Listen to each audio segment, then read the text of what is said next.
Imagine waking in a world where the old answers have crumbled. Wars have passed through. Ideologies have burned bright and gone dark. And yet, beneath the noise, there is a quiet, familiar question. If nothing is guaranteed to make sense, is life still worth living? Albert Camus begins exactly there. He names the tension we often feel but rarely face directly, the absurd. On one side, your own longing for clarity, justice, coherence. You want the world to answer, to justify joy and suffering alike. On the other side, a vast, indifferent silence. Events do not arrange themselves into a fair story. Pain is not distributed according to merit. Between your demand for meaning and the world's refusal to respond lies the crack that interests Camus. Many try to seal this crack quickly. Some look to a God who will right every wrong in another world. Others trust that history, progress, or science will one day explain and redeem everything. Camus turns away from these promises, not with anger, but with caution. Beautiful consolations, he thinks, can become lies that keep us from seeing this moment as it is. From here comes his most unsettling question. If there is no higher purpose given from outside, why go on living at all? For Camus, suicide is not only a personal tragedy, it is a philosophical fork in the road. If the world is absurd, can you still live, love, and act without deceiving yourself? He insists you can. The price is vigilance. The reward is a fierce, lucid presence.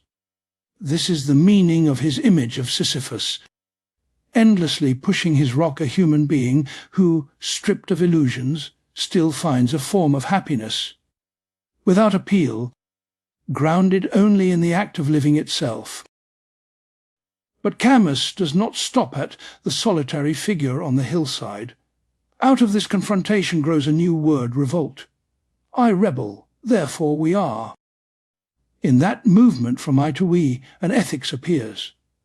If no destiny or doctrine has justified us in advance, then there are limits we must not cross. No paradise on earth is worth another person's degradation or death. Against every absolute that excuses cruelty, Camus holds a fragile, stubborn conviction: some things must never be done, whatever the goal. What he offers is not a system, but a stance to face the absurd without illusion, to say a clear yes to life without denying suffering, and to refuse both despair and the justification of harm. As you walk with these questions, notice where you reach for comforting stories, where you feel the pull of despair, and where a quiet, grounded refusal arises in you. In that space of tension, Camus invites you to discover your own measure and perhaps a modest, earthly joy. Part 1. The fundamental paradox of existence. In moments of real honesty, Camus thinks we discover that our lives rest on a fracture. On one side, there is us, questioning, expecting, demanding some answer to what it all means. On the other side, there is the world, bright, indifferent, endlessly there, but mute when it comes to our deepest why. Between these two sides, thought stretches and strains, but it never quite reaches a bridge.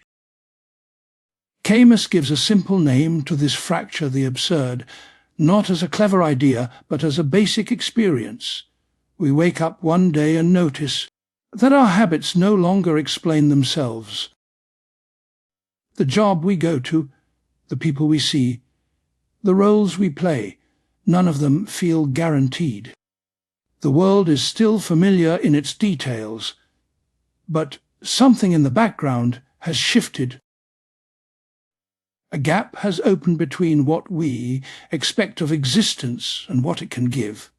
Human beings, he says, are creatures of meaning.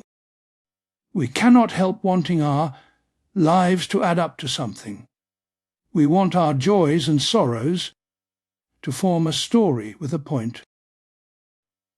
We may not phrase it as a question, but we live as though there must be an answer, some purpose, some ultimate justification, some hidden order behind the shocks of fate. Yet when we look for that order, the universe stays stubbornly silent. Nature follows its laws, but those laws tell us nothing about what we ought to do. History moves, but it does not confess to any final destination. We may project meanings onto these vast processes, but they do not speak them back to us. We ask, and the world does not reply. For Camus, the absurd lies precisely in this double fact: we are built to ask ultimate questions, and the universe is unable to answer them. The paradox of existence is not that life has no meaning. It is that we are condemned to seek a meaning we can never receive. Our thirst for clarity is real and legitimate, but the source from which it expects water is dry. Many philosophies try to solve this paradox by weakening one side. Some tell us the questions are confused. Others insist that the world is not silent at all, if only we reason correctly or believe properly. Camus refuses both gestures. He wants to keep both poles, intact the honest depth of our longing and the unyielding opacity of the world. This refusal produces another paradox at the heart of his thought. He writes as a philosopher who distrusts philosophy, as a thinker who insists that reason has limits. He denies that any system can capture the whole of existence, yet he still struggles to understand, to clarify, to argue. He attacks the comfort of final answers, but he does not give up on lucidity. In that sense, his work is a kind of tightrope walk. On one side, there is resignation, the idea that, since life has no ultimate meaning, nothing matters.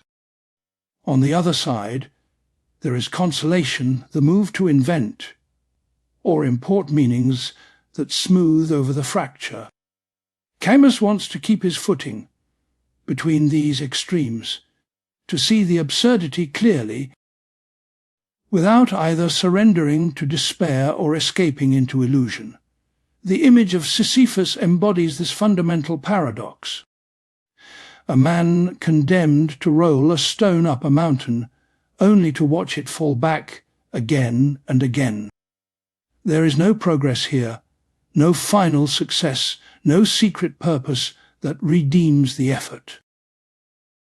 And yet the task never ends.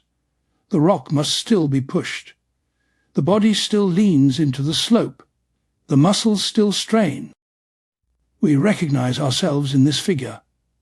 Our projects, our loves, our achievements eventually slide back into dust. Nothing we build is safe from time. Still we begin again. We work, we care, we argue, we dream. We cannot stop pressing forward, even when we see that there is no final summit waiting to fix everything. Here the most unsettling question appears: if there is no ultimate meaning, is life worth living? The paradox of existence becomes, for Camus, a question of life and death. If reason can give us no final justification for our effort, why not end it? Why keep walking if there is nowhere to arrive? This is where Camus's rigor shows itself. He will not answer this question by suddenly discovering a hidden meaning after all. He refuses to say that the universe secretly cares, that history is secretly just, or that God is silently guiding events. To do so would be, in his eyes, a betrayal of the clarity we have just reached. Instead, he proposes something more difficult: to accept the paradox and live inside it, to recognize that we need meaning and will never receive a final one, to understand that we must act and judge without any absolute foundation, to shoulder the weight of our freedom without appealing to a higher court. This acceptance is not calm by nature. It brings anxiety, revolt, sometimes anger. It means we cannot hide behind destiny, providence, or the march of history. It means admitting that we ourselves choose, here and now, what we will affirm and what we will refuse. No one and nothing will ultimately justify our decisions for us.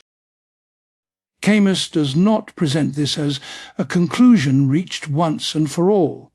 It is more like a setting of the stage. The fundamental paradox of existence, as he understands it, is the starting point from which everything else in his thought unfolds. How do we live, love, create, and judge in a world that will never tell us why we are here? The answer for him will not come from a new doctrine, but from a new posture toward life, a way of standing within the absurd without denying it. That posture will require a refusal of appeal, a stripping away of ultimate hope, and a return to the most immediate realities of our condition. It is toward this demanding way of living, without appeal, without higher guarantees, that we now turn. Part 2. Living without appeal or hope. To stand fully inside the absurd, Camus thinks, is to give up our last, secret refuge, the idea that someone, somewhere, will vindicate us. We long for a higher instance, a supreme judge, call it God, reason, history, or the tribunal of progress, that will one day declare our suffering had meaning, our struggles a purpose, our sacrifices a place in a larger design. This desire to be justified before a power beyond ourselves is what he calls the need for appeal. An appeal in ordinary life is what we lodge when we contest a verdict. We say, this judgment is not final, there is a higher court. We bring our case to another level, hoping for reversal, correction, or recognition. Spiritually and politically, we often try to live the same way. When confronted with the apparent injustice of existence, we imagine a last appeal to some transcendent order in which all accounts will be settled. Camus's demand is stark: live as though there were no such court. Live as though no one will ever deliver a final verdict on your life. No divine eye will restore what was lost. No future utopia will retroactively justify the cruelty of the present. No cosmic script written in advance will come to light at the end and explain why everything had to be this way. To live without appeal means accepting that this world, with its injuries and its beauties, is the first and last scene of our drama. There is no backstage, no hidden archive where the true meaning of each event is stored. There are only our acts, their consequences, and the shared memory of human beings fragile enough to forget, yet stubborn enough to remember. Closely linked to this is Camus's critique of hope. Not hope in the modest sense, hoping for a friend's recovery, for good weather, for a peaceful day. He speaks of radical, metaphysical hope, the conviction that beyond death, beyond history, beyond this flawed and finite life, there lies a final resolution. A second world that will repair the first. Drawing on Nietzsche, Camus treats this grand hope not as a blessing, but as a temptation. When hope is projected into an afterlife or a distant future, it easily becomes an alibi for resignation. We endure injustice today because we believe it will be compensated tomorrow. We accept humiliation now because we expect an eternal reward. We close our eyes to the wretchedness of this life because we have bet everything on the next. From his earliest writings, Camus proposes a more severe honesty. We must assume, he says, the conscious certainty of a death without hope. That is, we must accept that death is a final limit, not a door. There is no hidden continuation where we are restored, purified, or paid back. When the body ceases, the person ceases. What we have lived is all that will ever be lived by us. This certainty is not meant to crush us. It is meant to wake us. If there is no appeal, if there is no second life as a safety net, then every choice we make here becomes more serious, not less. Every act toward another person, every moment of kindness or cruelty, every compromise and every refusal takes on a singular weight. There is no later court that will revise the verdict. Religious and ideological hopes often ask us to devalue the present. They whisper, "Do not cling too much. To this earth a better one waits."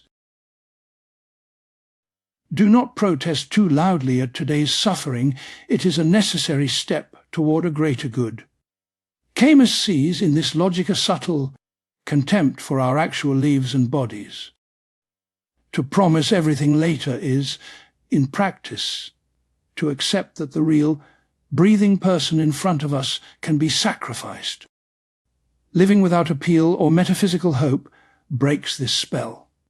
If there is no other world where wounds are magically healed, then the only healing that will ever happen must happen here through our own hands. If there is no final justice waiting elsewhere, then the only justice that will ever be must be built now, in our limited, fallible way, without claiming that history is on our side. Yet a question presses in: does this not lead straight to nihilism? If there is no appeal and no ultimate hope, why care about anything at all? Why not simply drift or indulge, or withdraw into private comfort? Camus's answer is subtle. Once we recognize that no one will save us, from outside or above, we also recognize that we are responsible to one another in a new way. Our condition is shared. We are all heading toward the same limit, the same death without appeal. This common fate can become a reason for tenderness rather than brutality. To live without hope, in his sense, is not to live without joy. It is to seek a joy that does not depend on a promised future. A joy that draws its strength from the present reality of the world, from a landscape, a body, a friendship, a task rightly done. It is the joy of those who have stopped bargaining with destiny and instead pay attention to what is actually given.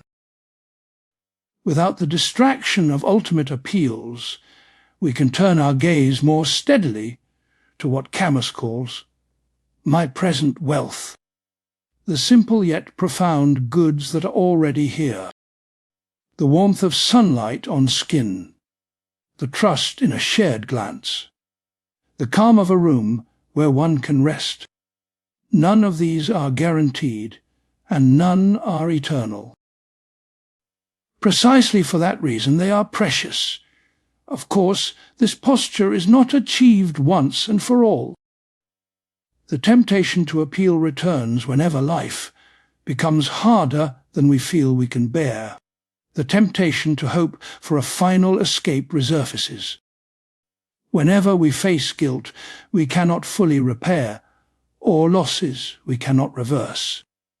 To live without appeal or metaphysical hope is, for Camus, a daily discipline of lucidity. It is also a way of narrowing our focus. Instead of speculating about what lies beyond the horizon of death, we return to what is immediately before us. Instead of waiting for a cosmic explanation, we attend to the next gesture, the next word, the next choice that is actually within our power. That is where our freedom resides. From this vantage point, ethics changes. We no longer ask, what will be justified in the light of eternity? We ask, what can I live with in the clear light of today, and in the memory of those who share my condition? Without appeal, there is no absolute innocence. Without hope, there is no guarantee that our actions will lead where we intend. There is only our effort to act in a way that we can affirm, even while knowing how fragile everything is. This is why, for Camus, the rejection of appeal and metaphysical, hope does not empty life of meaning. It shifts meaning from the promised future to the lived present. It asks us to find value not in the idea that our lives will be explained one day, but in the fact that they are experienced now. To understand fully what this means, we need to follow him into the most concrete dimension of our existence, the body. For it is in the body, in our breathing, our senses, our fatigue, our pleasure, that the present becomes vivid. And it is there, in the corporeal truth of each moment, that Camus roots the only salvation he is, willing to affirm not salvation from this world, but a fidelity to it. Part 3. The corporeal truth of the present. Under a blazing sky on the Algerian coast, a young Camus stands among ruins and sea light, and discovers something that will guide all his later thought. Before any doctrine, before any theory of the soul or history, there is this, the weight of his own body, the salt on his skin, the stone beneath his feet, the horizon where water and air meet. The world presses against him, and he presses back. In this contact he finds a kind of truth. When Camus speaks of the present, he does not mean an abstract point in time. He means the felt thickness of a moment, the warmth of air in the lungs, the sound of waves or traffic, the way light falls on a face.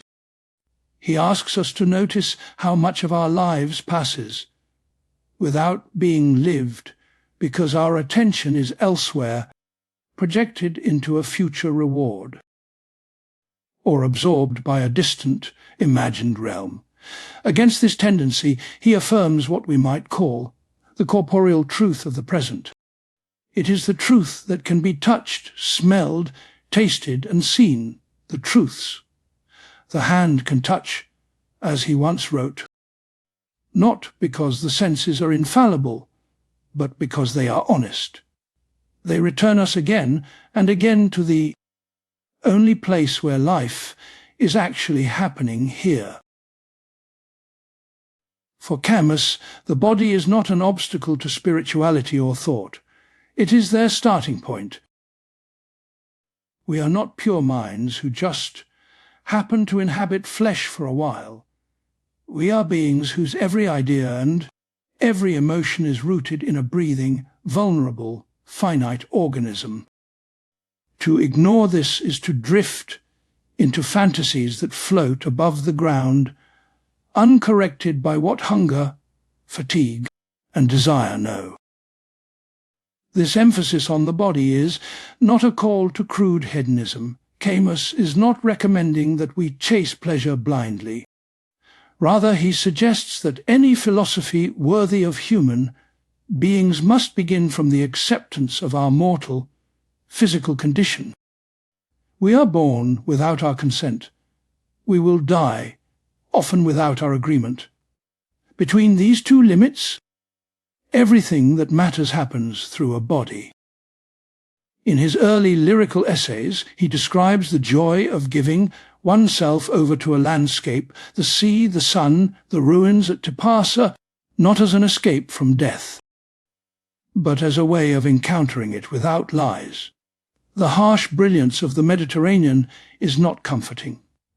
It exposes. The same sun that warms us will one day shine on our graves. This double awareness of beauty and finitude at once is what he is after. To feel the body's delight without forgetting its fragility. To breathe deeply, knowing that one day we will not breathe at all. The present becomes more intense, not less, when seen against the horizon of a certain death. The corporeal truth of the present also has a moral dimension. When we live mainly in abstractions, history, race, nation, salvation, it becomes easier to ignore the suffering of particular bodies. One can speak of necessary sacrifices or collateral damage only by stepping away from the immediate cries of the wounded. Camus insists on the opposite movement to return, again and again, to the concrete person before us. The body, in its vulnerability, becomes a measure. No promised future, he suggests, is worth more than the life of a single, irreducible person. No idea justifies the deliberate breaking of a human body as a means to some distant end. If there is a limit beyond which rebellion becomes murder, it is marked on the skin. At the same time, the body is also where joy happens, a walk at dusk, the taste of bread when one is hungry, the comfort of another's hand held in silence. These experiences do not resolve the absurd. They do not explain why we are here. But they give texture to the fact that we are here. They make existence something more than an abstract problem. Camus contrasts this simple, sensuous richness with the attitude that sees life mainly as a waiting room for something better. If we believe that true life begins only after death, or only once a perfect society has been built, we risk passing through our days like exiles from our own experience. We eat, but think of heaven. We love, but dream of a purified, future humanity. The present is tolerated, not embraced. The corporeal truth of the present asks us to reverse this relation. The future becomes an open possibility, not a fixed destiny. Death remains a limit, but not a pretext to despise life. What counts is how we inhabit the time that is actually given. This afternoon, this conversation, this shared task. Not because they will last, but because they will not. Such a stance changes how we relate to others. If we see each person as a body destined for extinction, we may be tempted to indifference. Camus draws another lesson. Because everything can be taken away, because every joy is fragile, we are called to a certain tenderness. We recognize in the fatigue on another's face the same mortality we carry. We feel in their laughter an echo of our own brief chance at happiness. This view does not remove conflict or injustice. It does, however, make cruelty harder to justify. To injure another is to injure a being as precarious as ourselves, someone whose only access to the world is through a body that can be harmed or comforted. The present, in its physical immediacy, is where our responsibilities finally take shape. Camus's insistence on the corporeal present also disciplines thought. Grand theories about the meaning of history must be checked against the facts of hunger, imprisonment, illness, and fear. No doctrine that forgets what it feels like to shiver, to bleed, or to weep can claim to be fully about human beings. The body is a constant reminder that our ideas have consequences in flesh, seen from within his larger philosophy. The corporeal truth of the present is not a distraction from the absurd, but its most honest setting. The absurd is felt most acutely when a living body, capable of joy, aware of its own thinking, collides with the certainty of death and the silence of the universe. The rock Sisyphus pushes is real, so is his fatigue, so too, perhaps, is the strange contentment Camus imagines for him in the pauses between effort. To live according to this truth is demanding. It means resisting the temptation to escape into pure ideas or pure hopes. It asks us to let the world touch us, sometimes harshly, sometimes gently, and to respond without pretending that there is another, hidden life where everything will be made right. Yet in that demand there is also a promise. By returning to our bodies and to the present, we do not solve the riddle of existence. We do something quieter and more attainable. We honor the only life we know for sure we have. We allow ourselves to be fully here, lucid and vulnerable, in a world that does not explain itself, but that can still be seen, felt, and, at times, loved. From this grounded place, the darker questions Camus raises come into sharper focus. If the present is all we have, what should we do with it? If death is final, how do we respond to the temptation of suicide? If other bodies are as fragile as our own, how far can rebellion go without destroying what it claims to defend? In the chapters ahead, these questions will move from the sunlit clarity of the present into the shadowed territories of despair, revolt, and ethical limit. Part 4. Suicide as the primary philosophical question. Between waking and sleep, there are nights when a single thought leans over the edge of our minds. Can I keep going like this? Camus dares to take that thought and place it at the very center of philosophy. He does not treat suicide as a marginal topic, an ethical footnote, or a clinical case. For him, it becomes the first and most serious question: is life worth living? Before we ask what truth is, what justice means, or how to organize a society, there is a prior decision. Will I continue to exist at all? If that decision is not faced, he thinks, the rest of philosophy risks becoming a kind of polite distraction. Elegant arguments about knowledge and morality begin to float above the ground, untethered from the raw reality that, at some point, every person confronts whether to go on. This is why Camus calls the question of suicide primary. All other questions, he suggests, presuppose an answer to it.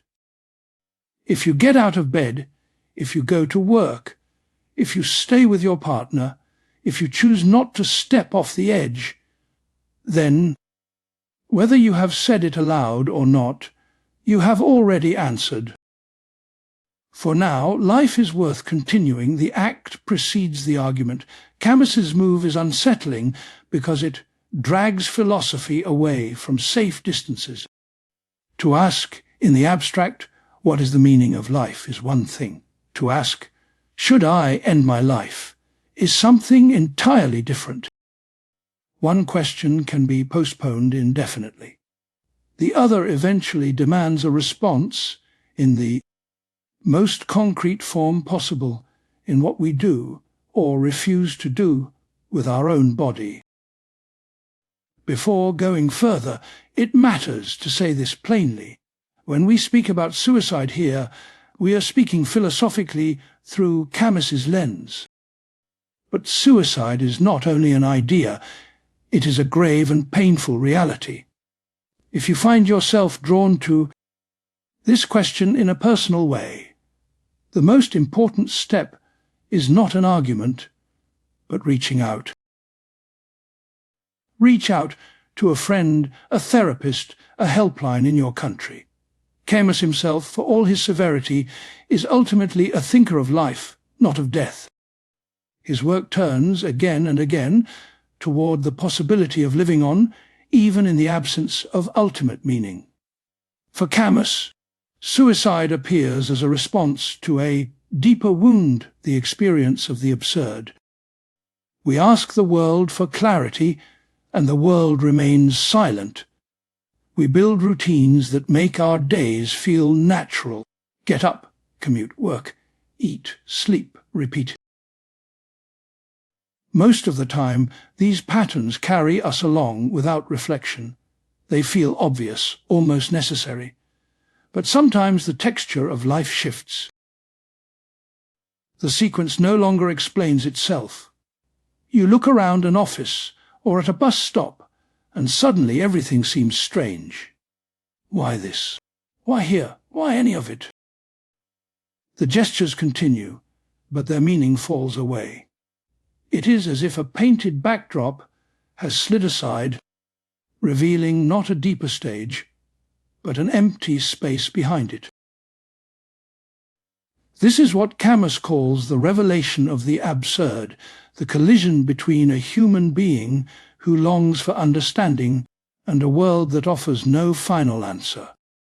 The more intensely we desire a single, luminous meaning, the sharper the shock of its absence. Out of that shock, the question of suicide naturally rises. If existence has no guaranteed purpose, why endure its pain, its repetition, its losses? Camus insists that this question is not born from a philosophical system. It is not the conclusion of a chain of arguments. It shows up before theory in a kind of mood, a heaviness in the chest, a sense that one's own life has become foreign, a boredom so deep it begins to feel like a judgment on everything. He calls this an absurd sensibility, less a doctrine than a way the world tastes. When its previous flavors have faded, suicide can look like a logical step. If the game has no rules and no prize, why keep playing? The temptation promises something simple, an end to the tension, instead of living between a hunger for meaning and a mute universe. One can simply remove oneself from the equation. It appears, in that sense, as a solution. But Camus is suspicious of this kind of solution. He notices that suicide resolves the problem only by destroying the one who experiences it. It does not answer the question of meaning, it silences the questioner. It is less a response to the absurd than a refusal to face it any longer. This is why he frames his whole inquiry around a single challenge. Does the absurd demand death? If life has no guaranteed purpose, are we logically required to end it? Or is there another possibility to live fully aware of the absurd, without appealing to illusions, and yet without destroying ourselves? To explore that, Camus refuses to do what many philosophers might instinctively try. He does not attempt to prove, step by step, that life is absurd. He offers no formal argument that the universe is meaningless. Instead, he circles around the experiences in which the absurd appears. He gives us images, scenes, fragments of daily life in which the background music of meaning suddenly cuts out, an alarm clock that rings for a job that feels empty, a relationship that turns in an instant from intimate to incomprehensible, the announcement of a terminal illness that makes every previous plan look naive. These are not syllogisms. They are moments in which the sense of a coherent story cracks, and we see the raw event of being alive without guarantees. By starting here, Camus is making two claims at once. First, that the absurd is not an abstract theory. It is something many people have already tasted, even if they never named it. Second, any honest response to suicide has to be grounded in this lived sense of rupture, not in distant speculation. Notice also how radical his priority is. Most philosophical traditions take knowledge as their starting point. They ask, what can we know? What is real? How does reason function? Camus starts elsewhere. For him, the first fact is not knowledge, but the demand for a decision. The question, should I go on living, stands before what is the nature of reality, because it could, at any instant, cut off every possible reflection.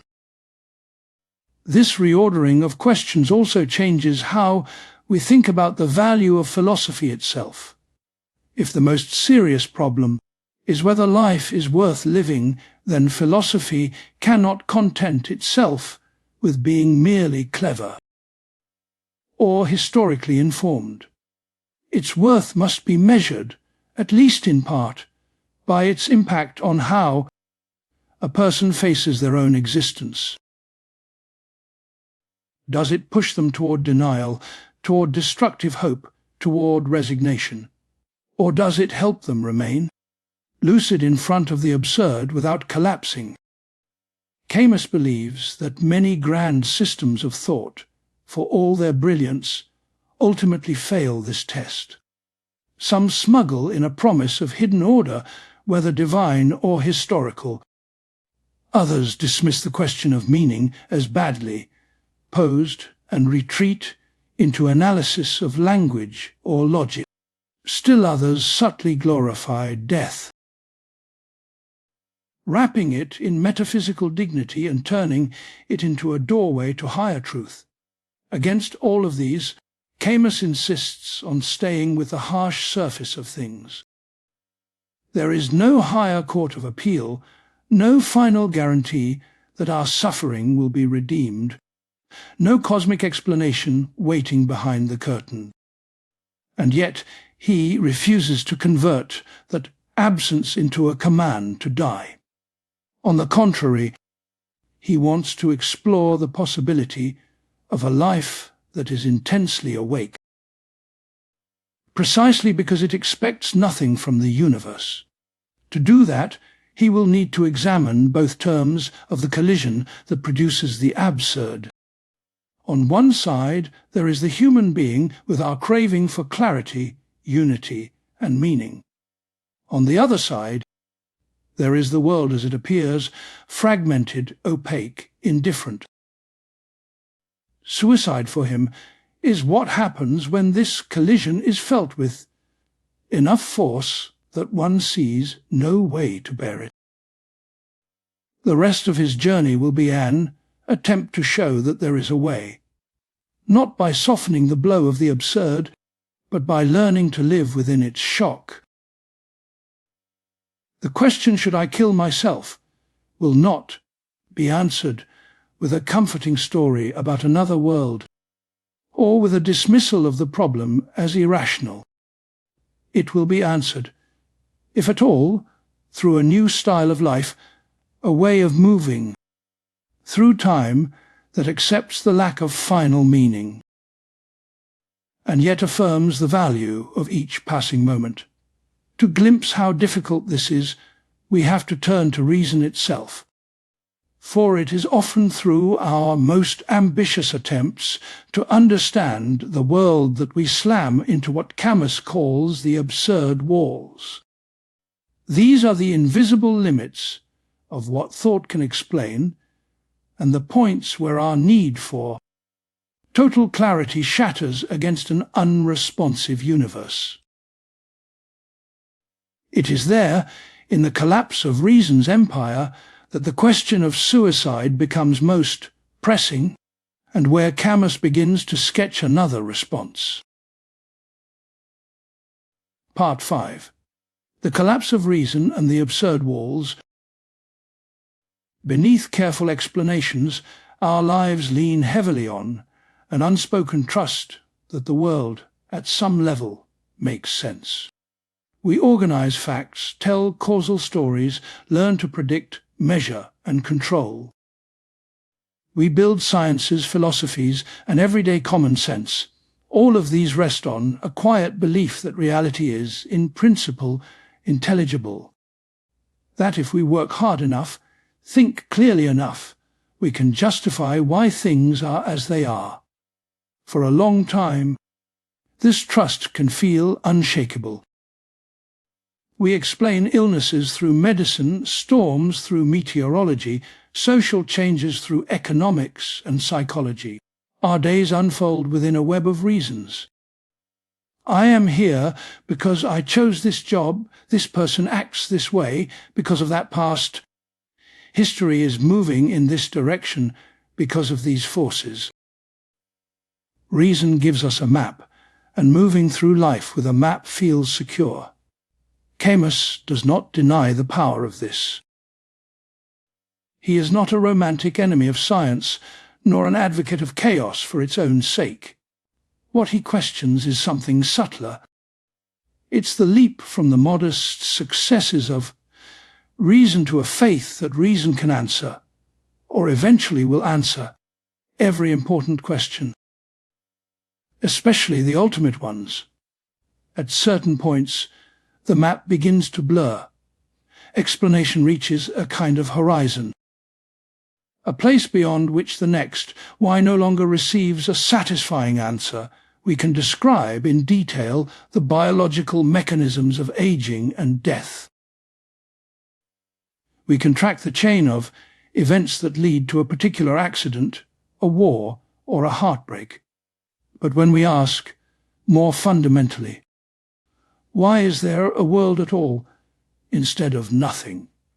Or why should anything that happens, including my own pain, matter? Reason meets something like a wall. Camus names these limits the absurd walls, not because they are illogical, but because they reveal a mismatch between what our intelligence desires and what the world provides. On one side of the wall stands the human mind, hungry for unity, order, and explanation. On the other side stretches a reality that, in its deepest foundations, remains silent. Think about how this feels, not just how it looks on paper. You might experience a sudden death in the family or read about an earthquake that destroys a town overnight. The facts can be described: tectonic plates, building codes, medical causes. But after the reports, there remains a bare question: why this person, in this way, at this moment? Why this cost, levied on these lives, rather than on any others? The more you chase that why, the more it dissolves into contingency.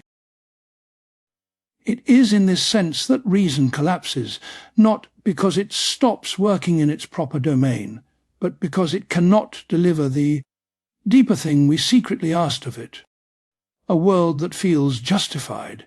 Our sciences and philosophies continue to function. What falters is the dream that they will someday assemble into a single, luminous explanation. That reconciles us with everything that happens. Camus watches, with some irony, how often we try to shore up this dream. We build elaborate systems, metaphysical, religious, political, that claim to explain everything. They promise that evil, suffering, and death have a place in a grand order. whether we call it providence, history, or reason itself. Behind every event, they suggest there is a necessity we might eventually understand. For Camus, these systems are not simply false. They are evasions.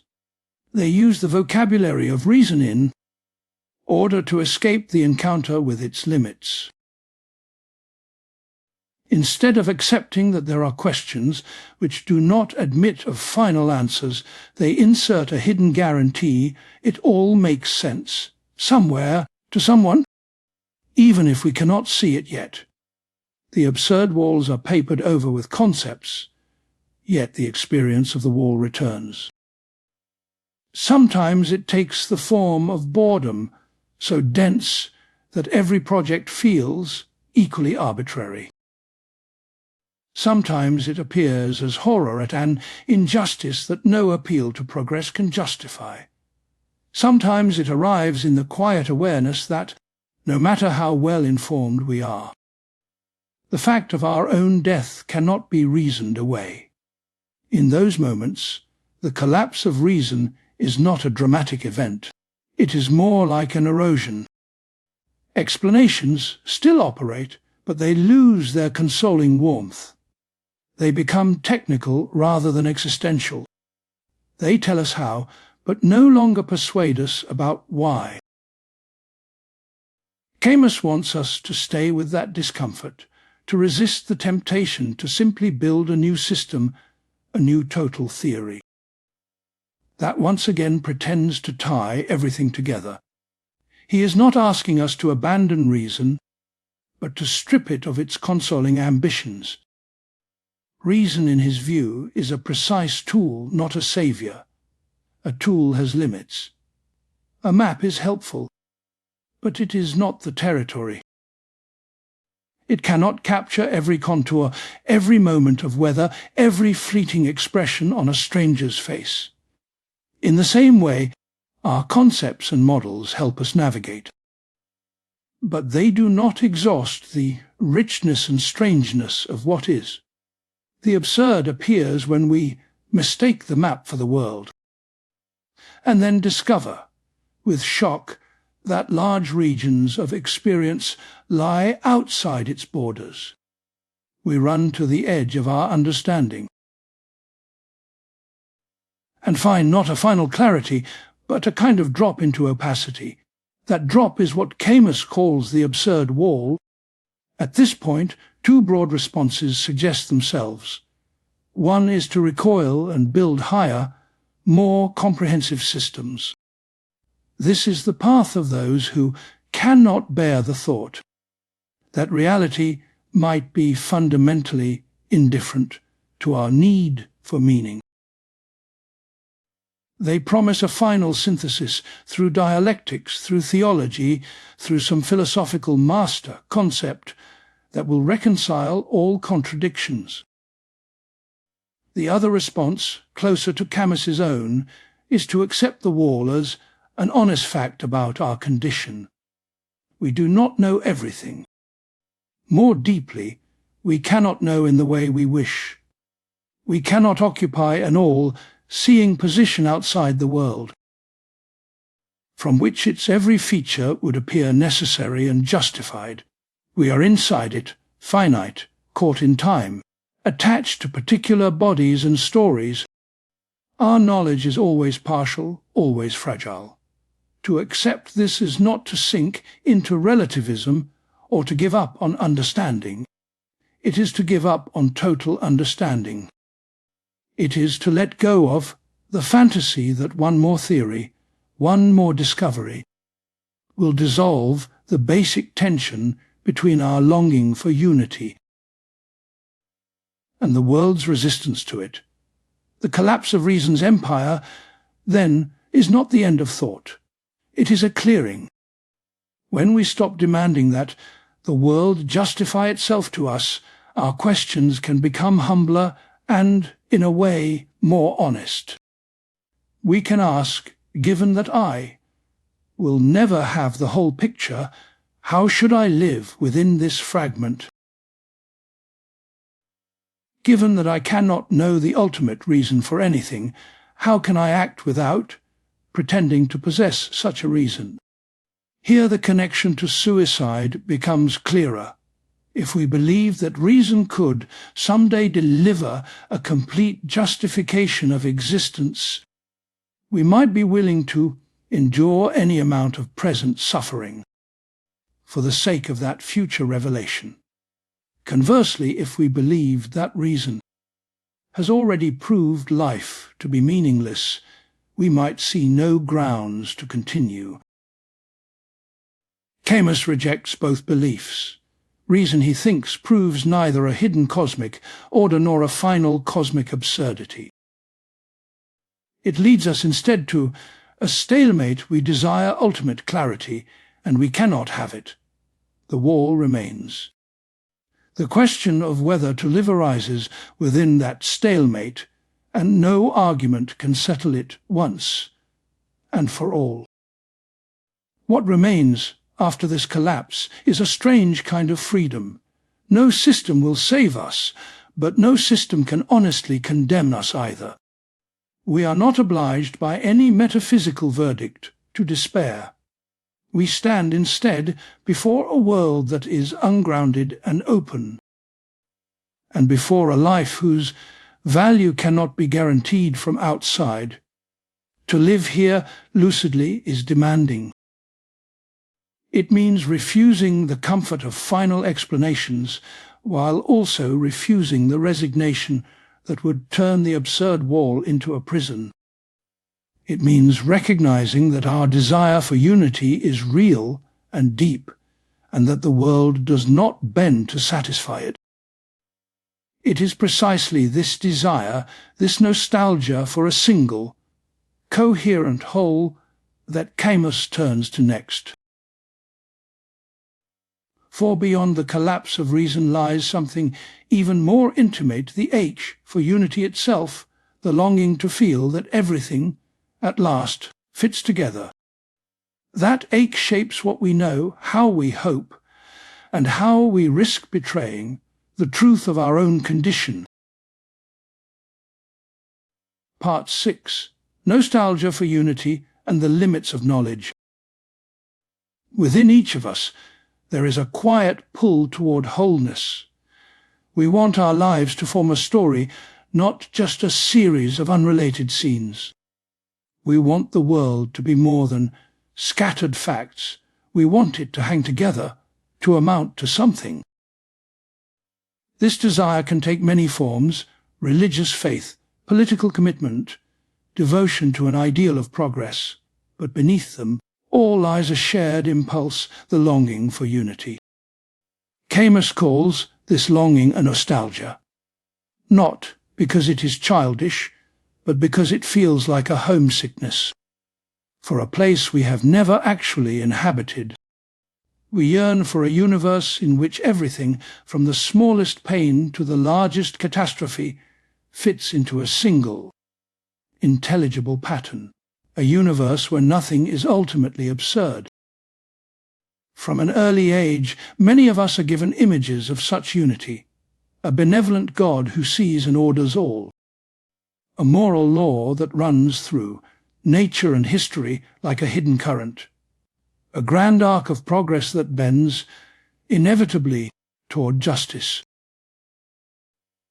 These images soothe our fear that we might be living in a world that simply is, without deeper justification. Camus does not mock this nostalgia. He recognizes it as one of the most human of our desires. Our minds are built to look for patterns, to connect cause and effect, to seek out underlying principles.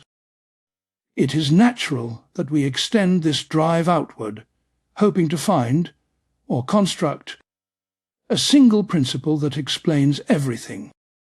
Yet, when he compares this yearning with our actual situation, a gap appears. We know a great deal, but what we know is always partial, relative, context-bound. Our sciences uncover laws and structures, but each discovery opens onto new uncertainties. Our philosophies build systems, But those systems eventually crack under the weight of unanswerable questions. Our own lives, when honestly examined, rarely obey a neat narrative arc. This gap, the space between our desire for total unity and the fractured character of what we can in fact know, is, for Camus, one of the central sources of the absurd. It is not simply that the world is chaotic or that we are ignorant. It is that we want more than the world and our own minds can give. Notice how this differs from a simple pessimism about knowledge. Camus is not saying that we know nothing. He is not claiming that science is an illusion or that every belief is as good as any other. He respects the labor of understanding. What he denies is the possibility of a final, total understanding that would reconcile every tension and justify every event. In this light, the history of thought can be read, as he sometimes suggests, as a series of attempts to close that gap.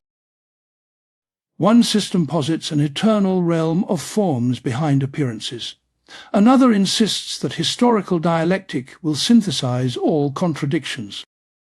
Another claims that reason alone can deduce, from its own structure, the necessary order of the world. Each, in its way, tries to transform nostalgia into knowledge, to turn a longing for unity into a doctrine about how things really are. But over time, these doctrines reveal their limits. New facts disrupt old certainties. Tragedies occur that no theory seems able to absorb without violence. Arguments once hailed as unanswerable lose their force.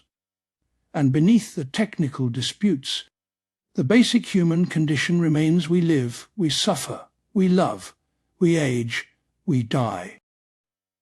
Without ever being given a definitive explanation of why any of it is, or what it is for.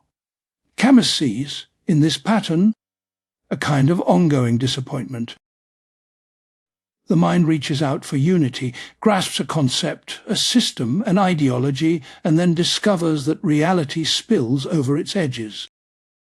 Our nostalgia returns a little more chastened, a little more aware of its own vulnerability to illusion.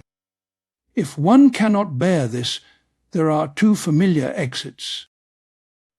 One is hope in another world, the belief that beyond this life, beyond history, there is a realm where unity truly reigns, where what is broken here will be repaired. The other is hope in a future within history, the belief that by devoting ourselves to a cause like revolution, progress, or the nation, we participate in a larger unity that will, eventually, give meaning to everything. Both forms of hope, for Camus, risk betraying the truth of our situation.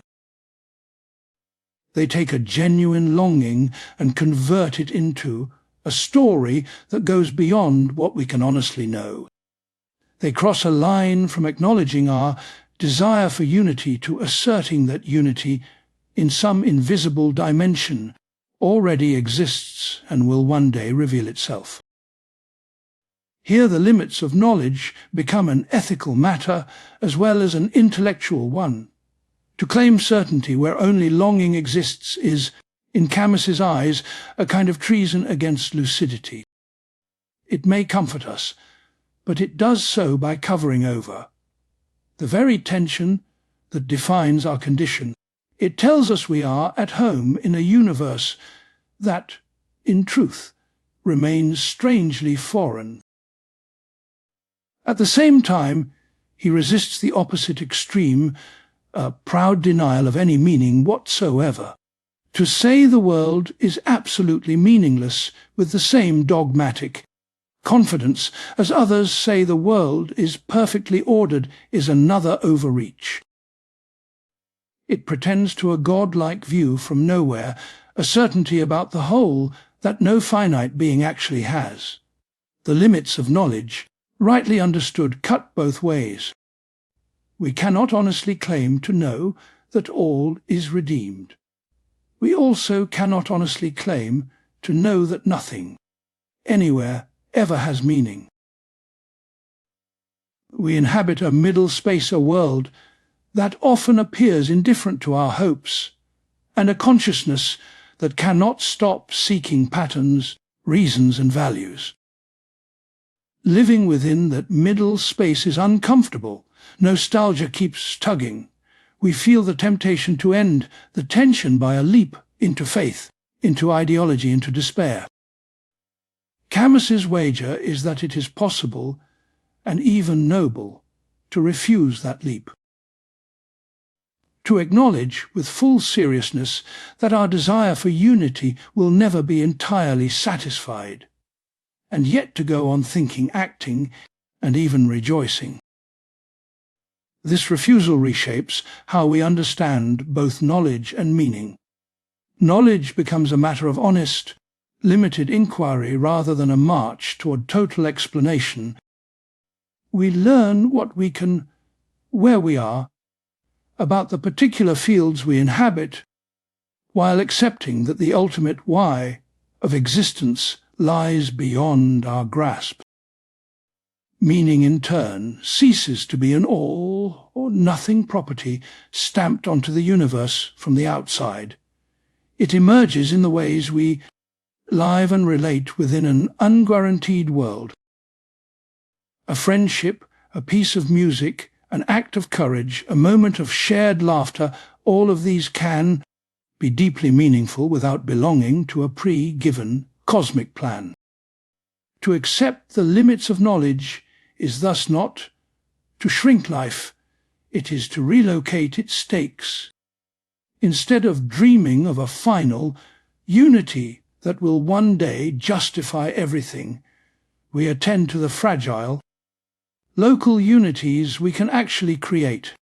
A just decision in an unjust situation, a bond of solidarity in a violent time, a work of art that clarifies a fragment of experience. Our nostalgia does not simply disappear in this vision. It remains like a background ache, reminding us of how much we wish things were otherwise. But rather than treating that ache as proof that another, perfect realm must exist, Camus invites us to let it sharpen our awareness of this realm.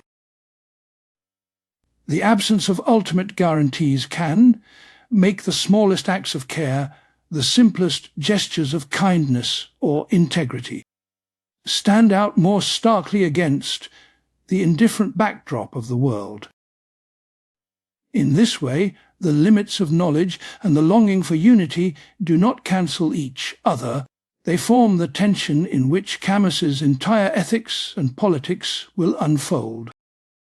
We will see later how this tension shapes his rejection of both religious submission and totalitarian certainty, his critique of murder in the name of ideas, and his defense of a modest, measured form of revolt. For now, it is enough to see where we stand. We are beings who want the whole and possess only fragments. We are drawn toward unity, yet condemned to live among broken pieces. We cannot know the final meaning of existence, yet we are capable of giving meaning to our own words and acts. Between this nostalgia and these limits, the absurd takes shape. The question is no longer only whether life is worth living, but how to live it without betraying either side, without denying our hunger for unity, and without pretending that hunger has been, or ever will be, completely satisfied. Part 7. Philosophical Suicide and the Existentialist Leap. Beyond argument, there is a quieter drama that unfolds inside a thinking mind when it reaches the limits of what it can bear. We have followed Camus to that edge. We have watched reason discover its own weakness. We have seen the longing for unity, for explanation, press against an opaque world that refuses to answer. Here in this tension, another temptation appears. It is not the temptation to die. It is the temptation to be consoled. Camus calls this move philosophical suicide. The phrase is stark, but the gesture it names is very familiar. It happens at the exact moment thought discovers the absurd, when the world's silence is finally acknowledged, when the mind understands that its desire for clarity will not be satisfied. Instead of remaining in that exposed place, it suddenly leaps. It leaps toward something beyond the human condition, toward God, toward a hidden realm of essences, toward mysterious depths of being, toward any structure that promises to reconcile, once and for all, our hunger and the world's refusal. For Camus, this leap is a kind of betrayal, not of logic alone, but of honesty. He is not speaking here about ordinary religious faith inherited or lived in a quiet way. He is speaking about philosophers who begin, as he does, with the sense of absurdity. They see that our reason collides with a world that does not explain itself. They feel the same anxiety, the same vertigo. And then, just when we expect them to remain with this wound, they turn it into a sign. The very failure of meaning becomes a proof of a higher meaning. Think of Søren Kierkegaard. He looks directly at despair, at the brokenness of reason before God. He names the gap between our finite understanding and what he calls the absolute. In that gap, Camus recognizes the absurd. But for Kierkegaard, this gap is not the final truth. It is the place where faith begins, a leap across the chasm, a trust in a God whose very incomprehensibility becomes a reason to believe more fiercely. From Camus's point of view, this is where philosophical suicide occurs. The mind has brought us to the brink of its own limits. It has revealed that it cannot make sense of existence. Instead of accepting that limit, it abolishes itself in an act of faith. Reason, having discovered its boundary, does not stop and stay there. It dissolves itself in something higher. The same pattern appears in different clothes in other thinkers of the so-called existential tradition. They start from anxiety, finitude, failure, absurdity. But sooner or later, they discover in these very experiences a path that leads beyond them. Martin Heidegger speaks of an authentic confrontation with death and nothingness, only to uncover a deeper relation to being, something vast, originary, almost sacred. Karl Jaspers stresses the shipwreck of rational systems, but then suggests that this shipwreck opens onto a transcendent horizon. This is a communication with what he calls the encompassing. In all these cases, Camus hears a familiar music. The key may be different, the words more modern, but the movement is recognizable. Thought hits the absurd, and instead of remaining there, instead of drawing out its consequences, it turns the experience into a passage toward the beyond. There is, for Camus, a religious nostalgia hiding in these moves. They defy what crushes them, as he puts it elsewhere. They take the very power that defeats human understanding and elevate it into a godlike authority. What refuses to make sense becomes the deepest sense of all. Even a thinker apparently far from religion, like Jean-Paul Sartre, does not escape Camus's suspicion. Sartre's early vision in his fiction is, close to Camus a world that simply is, without reason or justification. Objects and people exist in a raw, contingent way, with no reassuring design behind them. It is unsettling, almost nauseating. But as Sartre turns this experience into a system, Camus grows wary. Sartre speaks of structures of consciousness, of freedom, of projects that give meaning to a meaningless world. He turns the contingency of existence into the starting point for a complex architecture of concepts. He is still an atheist, still convinced that the world has no built-in purpose. Yet he shows a powerful confidence in our ability to comprehend this condition, to map its structures, to explain it. For Camus, this already feels like a step too far. The absurd is being absorbed into an intelligible framework. What began as a scandal becomes a principle of explanation.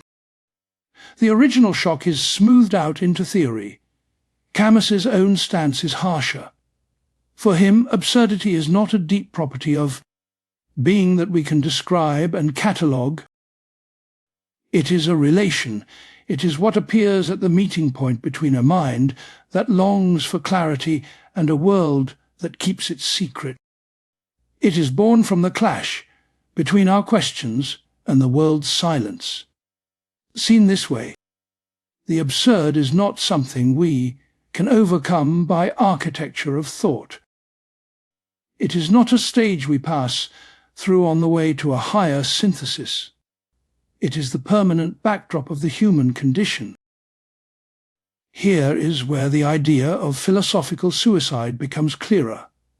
Imagine someone who has finally admitted that there is no final court of appeal beyond the human. No God who will one day justify suffering. No history that is silently marching toward redemption. No ultimate plan. In that moment they stand face to face with the absurd. To remain there is painful. It means accepting an incurable tension. My mind wants more than the world will give. It will always want more. There is no argument that can relieve this ache. Philosophical suicide is the decision to escape this pain by smuggling transcendence back in. To declare that the very impossibility of meaning is itself a higher meaning. To baptize the wound as a sign of a hidden cure. Reason instead of standing quietly before what it cannot know, suddenly declares that it knows after all. Only now it knows that there is something beyond reason. From a traditional religious point of view, this may seem like courage. From Camus's point of view, it is a flight. He does not condemn it morally. He understands the appeal. We all, in small ways, perform similar maneuvers. We tell ourselves that our suffering must have some ultimate purpose. That personal loss will one day make sense. That history, however violent now, is moving toward justice. These are not absurd beliefs in themselves. They can be deeply humane. But for Camus, they cross a boundary the moment they stop being acknowledged as hopes and become presented as knowledge. The crime, in his eyes, is committed against lucidity. The mind, which had so carefully walked to the edge of what it can grasp, abandons itself there. It refuses to live within its limits. It would rather destroy its own rigor than bear the weight of not knowing. That is why he dares to speak of suicide, not the ending of biological life, but the ending of intellectual integrity. Philosophy, at the crucial moment, kills what is most living in it, its refusal to pretend. What then is the alternative? To remain in a permanent posture of doubt, to wander without any commitment. Not for Camus. His answer is more demanding than disbelief alone. He wants a thinking that is both lucid and limited, a reason that does not lie about its own weaknesses, a mind that says, I cannot know if there is a final meaning, and then refuses to turn that confession into a new metaphysical dogma. To accept the absurd is to hold together, without resolution, two truths. I desperately want clarity, and the world does not offer it. It is to live with this fracture as a basic feature of being human, not a problem to be repaired, but a condition to be inhabited. There is no leap that can save us from this. Any step into a realm beyond verification, however poetic or noble, risks becoming another form of philosophical suicide. It may enrich our imagination, it may inspire action, but if it presents itself as a settled answer to the wound of the absurd, it betrays the starting point. Camus's criticism of the existentialists is, in this sense, an immanent one. He does not accuse them of beginning from the wrong place. On the contrary, he believes they begin well.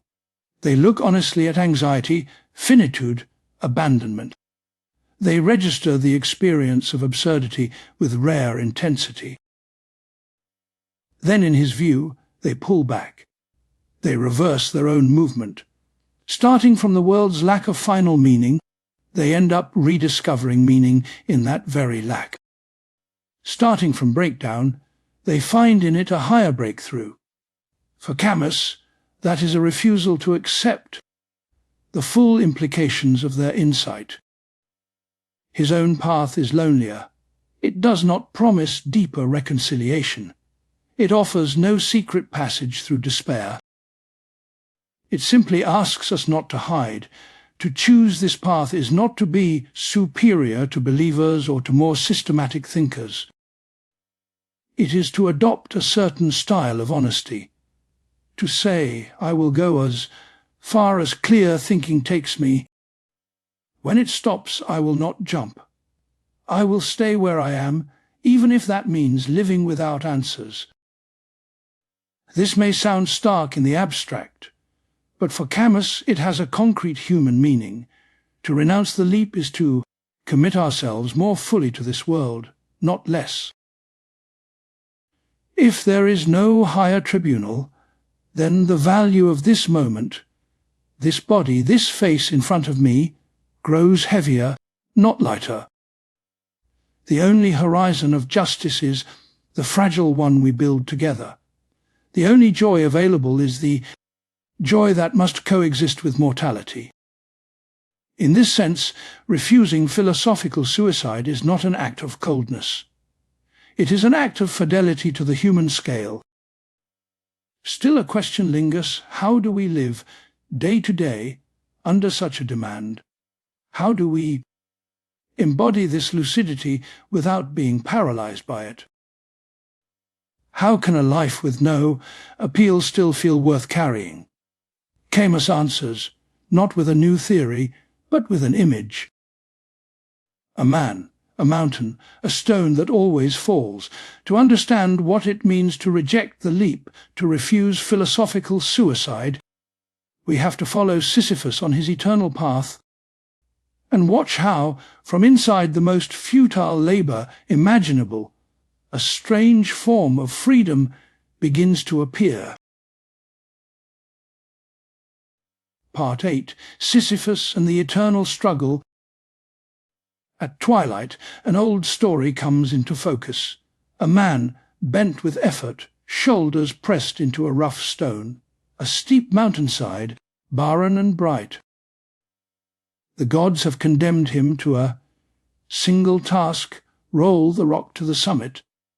Every time he succeeds, the stone escapes his control and tumbles back down.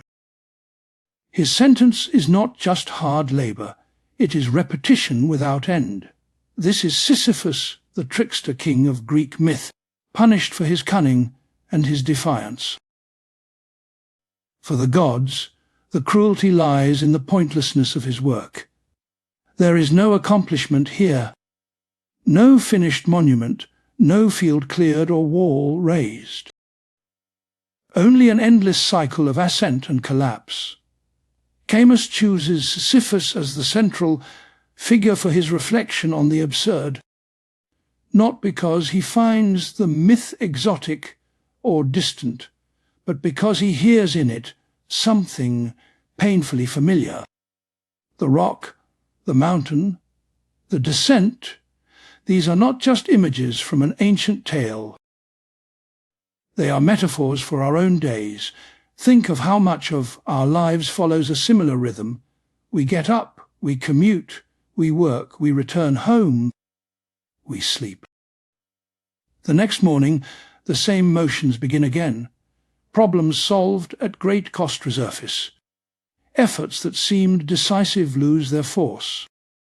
Even our victories fade with time, their meaning eroded by new circumstances. The modern worker who performs the same task on an assembly line. The parent who repeats the same routines in caring for a child. The activist who fights for justice, sees a small gain, and then watches as the world seems to fall back into old patterns.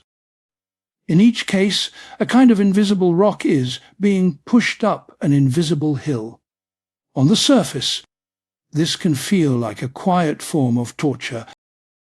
We sense the disproportion between the effort we expend and the lasting results we achieve. We dream of a final plateau where the stone will stay fixed, where our struggles will be justified by a definitive outcome. But in Camus's reading, Sisyphus is not an image of despair. He is the figure in whom the absurd becomes tangible, and in whom a certain kind of greatness becomes possible. To see why, we have to look more closely at the structure of his punishment. The moment of triumph is always his undoing. Just when the stone nears the summit, it slips from his hands and thunders back down. The gods have designed the task so that it contradicts our ordinary understanding of work. There is no project here that can ever be finished, no future state that might redeem the suffering of the present. This is exactly what makes Sisyphus, for Camus, the most tragic of mythic heroes. But tragedy, in his view, is not the end of the story.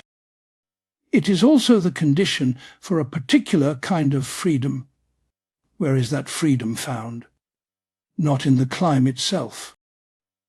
During the ascent, Sisyphus is absorbed in his effort. His body strains, his muscles coordinate, his breathing shortens. He is almost one with the stone. The work leaves little room for reflection. The crucial scene, the one that matters most for Camus, happens after the fall. The rock has rolled back to the foot of the mountain. The dust has settled. Sisyphus, still catching his breath, begins to walk down after it. This is the moment of consciousness. Between the fading of effort and the renewal of labour, there is a pause, a descent, a stretch of time in which Sisyphus is neither pushing nor planning. He knows exactly what awaits him. At the bottom, the same rock, the same slope, the same sentence. Nothing about his situation will change. And yet, in that interval, he is able to see the whole extent of his condition. He knows the future because it is a repetition of the past. He knows the scale of his task because he has already lived it. No illusion softens the view. No hope of escape distracts him. This clarity, harsh as it is what makes him, in Camus's words, stronger than his rock. Sisyphus is not free to alter his fate. He cannot negotiate with the gods. He cannot refuse the stone. But he is free to take stock of his condition and to adopt a stance toward it. In that descent, he can begin to say, "This fate is mine." Camus insists on the physical reality of this struggle. He does not want Sisyphus to be a purely symbolic figure. The weight of the stone, the burning sun, the roughness of the terrain, all of this matters. It is not by fleeing the body that Sisyphus becomes more than his punishment. It is by passing through the body, through the exertion, and arriving at a lucid acceptance. This insistence on corporeality keeps the image tied to our own existence. Our rocks are not abstract, they may be the repetitive tasks of our jobs. The care of aging parents, the daily management of illness, the slow building of a piece of art no one may ever notice. The ongoing effort to be kind, to be honest, to raise children, to maintain friendships. None of these efforts can be secured once and for all. We do not reach a final summit where our character is fixed for eternity. We slip. We fail. We begin again. In this sense, Sisyphus is not a monster of punishment, but a mirror of the human condition. The gods, in the story, believe they are humiliating him by giving him a task without ultimate success. Camus quietly suggests the opposite. They have accidentally given him a path to dignity. By stripping his work of external justification, they have forced him back into the present moment. There is no beyond toward which his effort points. No heaven of completed projects where his name will be praised. There is only this rock, this step, this breath. If he can say yes to that without appeal, then his condition is transformed from the inside. The phrase eternal struggle might sound unbearable at first. Yet, when we look closely at our own lives, we find that eternity here does not mean infinite time.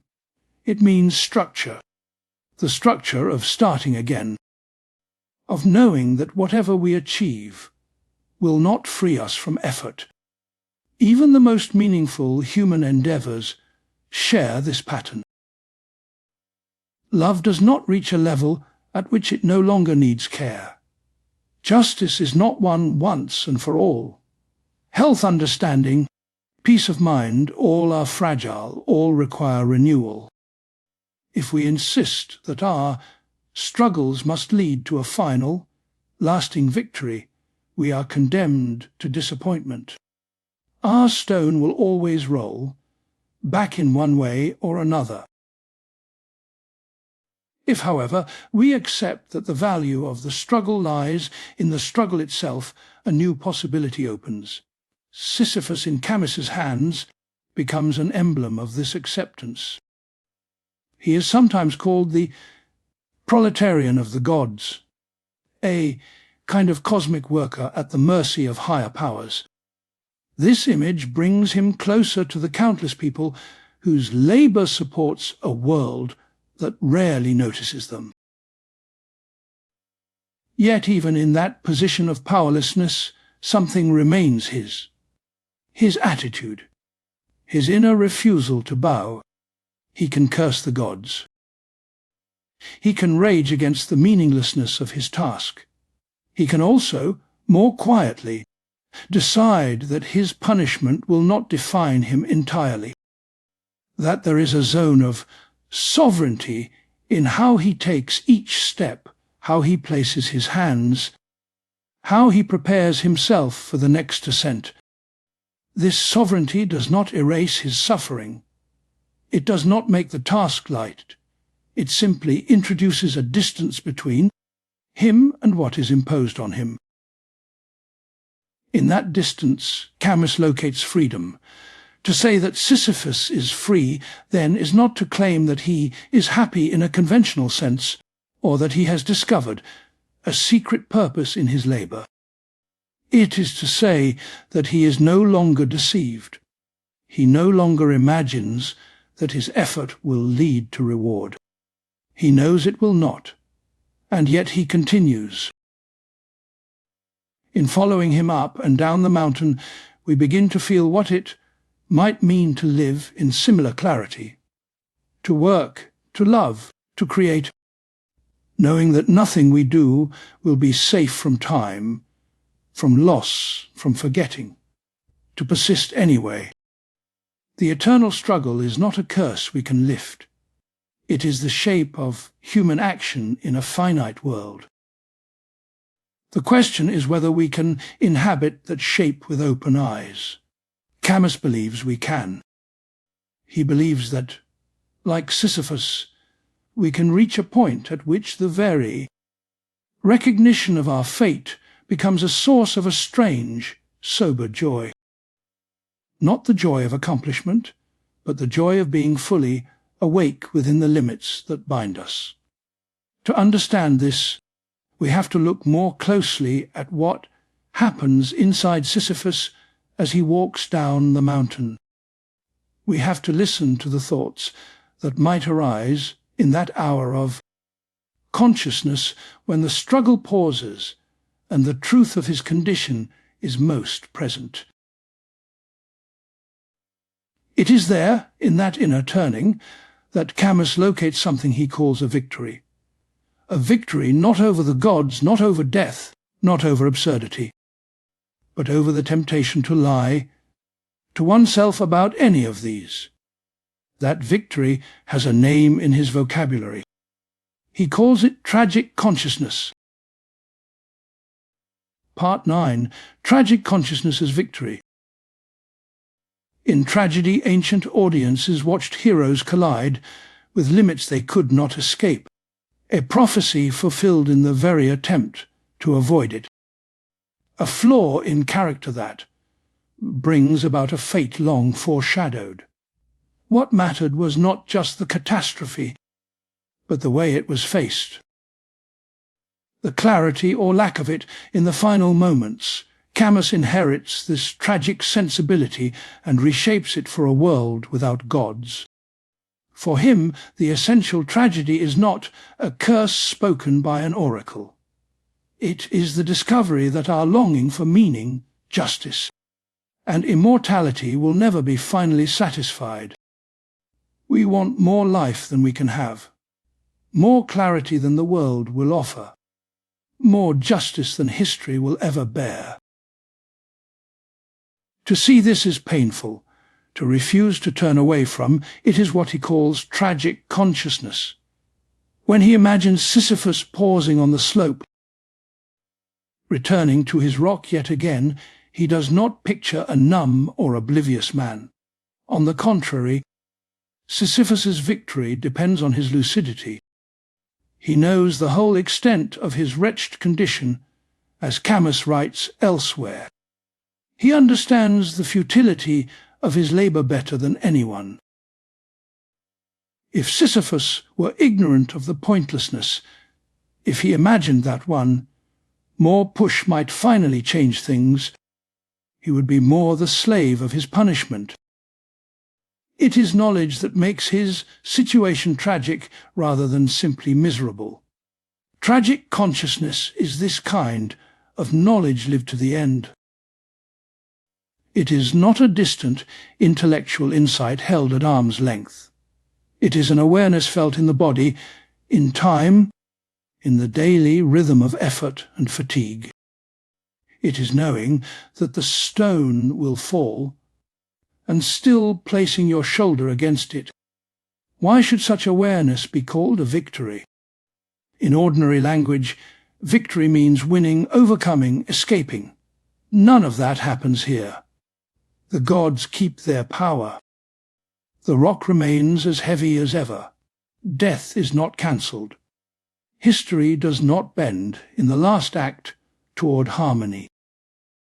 For Camus, the victory lies elsewhere. It lies in refusing to let an inhuman fate decide the meaning of a human life. The external facts of Sisyphus's situation are beyond his control, but the internal meaning of those facts is not pre-written. When he becomes conscious of his fate, Sisyphus is no longer only a victim of it. He is also its witness, its interpreter. He can decide that what was imposed on him from outside will be taken up from within, that what was given as punishment will be lived as his own path. Camus captures this in a simple image: the rock is his, not in the sense that he chose it or that he owns it as property, but in the sense that he assumes it. He stops dreaming of a different mountain. He stops imagining that the gods will relent. He turns instead to the task as it is and says, in effect, "This is what I have. This is where I will exercise my freedom." In our own lives, tragic consciousness appears whenever we do something similar. A person receives a diagnosis that will not be reversed. Another faces the loss of a loved one that cannot be undone. A community recognizes that the injustices it fights cannot be erased by a single law or a single protest. At first, the mind refuses. It searches for a way out, a hidden clause, an exception. It clings to the hope that this verdict does not really apply. When those hopes fade, there is a dangerous interval where despair threatens to empty life of any value. If in that interval a different thought arises, "Even so, I will live this, I will make it mine," then something like Sisyphus's victory has occurred. The invisible stone has not disappeared, but it has been taken up consciously. This does not mean enjoying suffering or glorifying it. Camus has no taste for martyrdom. Tragic consciousness does not ask us to love our pain. It asks us to stop waiting for it to be justified from elsewhere. Once we abandon that hope of justification, a strange freedom appears. We no longer postpone our lives until the world makes sense. We stop demanding a final guarantee before we invest ourselves. We act, decide, love, revolt, knowing that there is no promise written into the fabric of things that will protect these choices from failure or loss. This is not optimism. It is something more austere. A bare, unadorned yes spoken in full knowledge of what will one day be taken away. Camus believes that such a yes can be accompanied not only by courage, but by happiness. This may sound paradoxical. How can happiness coexist with this kind of lucidity, with this clear sight of finitude and defeat? Here again, Sisyphus offers a key. When Camus invites us to imagine him happy, he is not suggesting the hero experiences joy as a passing mood, a flash of pleasure between bouts of anguish. He is pointing to a deeper, steadier contentment that grows from agreement with one's own condition. Happiness, in this tragic sense, is not based on outcomes. It does not wait for a final success. It arises from the intensity with which we live the path in front of us once we stop dreaming of another. It is the happiness of someone who embraces the struggle toward the heights, even knowing that the summit will never be definitively held. Absurdity and happiness, Camus says, are inseparable. They spring from the same earth. To recognize the absurd is to recognize, at the same time, that we are alive enough to feel this conflict, sensitive enough to suffer from it, lucid enough to name it. That very sensitivity is a form of richness. The person who never questions, who sleeps through their own existence, may be spared certain torments, but they also miss a depth of experience that only awareness brings. Tragic consciousness expands the inner space in which life can be felt even if what is felt is often harsh.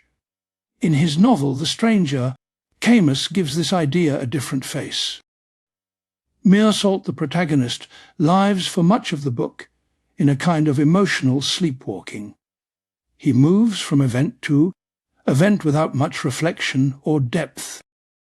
Only when he is condemned to death, and when he finally accepts that this death is certain and near, does something awaken. In the stillness of his cell, knowing that appeals are useless, he encounters what he calls the tender indifference of the world. The sky, the smells of the night, the memory of sunlight, all return with a new intensity. There is no promise in them, no message, yet they are enough. Meursault's awakening is another version of Sisyphus's descent, a moment when illusions fall away and life, exactly as it is, without disguise or guarantee, becomes bearable and even beautiful. Tragic consciousness, then, is not a flavour of despair. It is the refusal to sweeten existence with stories we no longer, in our hearts, believe. It is a way of remaining faithful to our own intelligence, even when that intelligence shows us things we do not like. This fidelity has ethical consequences. A person who lives with tragic consciousness does not expect history to redeem every injustice. They do not believe that a future utopia will balance the books of present suffering. This makes cruelty harder to excuse. If there is no final compensation, then what we do to one, another here and now matters absolutely. There is no higher account where it will all come out right. The tears of a child, the humiliation of a prisoner, the loneliness of the abandoned, none of these can be justified by invoking some distant goal. In this way, tragic consciousness protects our sense of limits. It tells us that certain lines should not be crossed, even in the name of noble causes, because there is no God of history waiting to forgive us. Our guilt, like our freedom, is our own. This insight will guide Camus when he turns from the solitary figure of Sisyphus to the collective drama of rebellion and politics. Before we can join our voices in a we, he thinks each of us must learn to stand within this naked eye, an eye that knows it will die, that knows it will not understand everything, that knows it will never become pure. From such an eye, tragedy does not paralyze action. It frees it from dreams of perfection. We no longer act as if we could build a world without suffering. We act to limit suffering where we can, knowing that we are working within a broken, unfinished world that will always remain, in some measure, indifferent. Seen this way, tragic consciousness is indeed a victory. It is not a victory the world will recognize. There are no medals for it, no monuments. It may look, from the outside, like quiet persistence, like someone simply doing what must be done without complaint. But inside, another story is being told. A story in which the human being, stripped of illusions, refuses to be stripped of dignity. A story in which acceptance does not mean surrender and clarity does not mean coldness. From here, Camus will move toward the idea of revolt, a no spoken against injustice, that is born from this very awareness of limits. A revolt that does not appeal to heaven or to the verdict of history. A revolt measured by the fragile beings in whose name it speaks. To reach that shared revolt, we first had to watch. One person alone with his rock. We had to see how a lucid, yes to a tragic fate could already contain, in germ, a different way of being with others.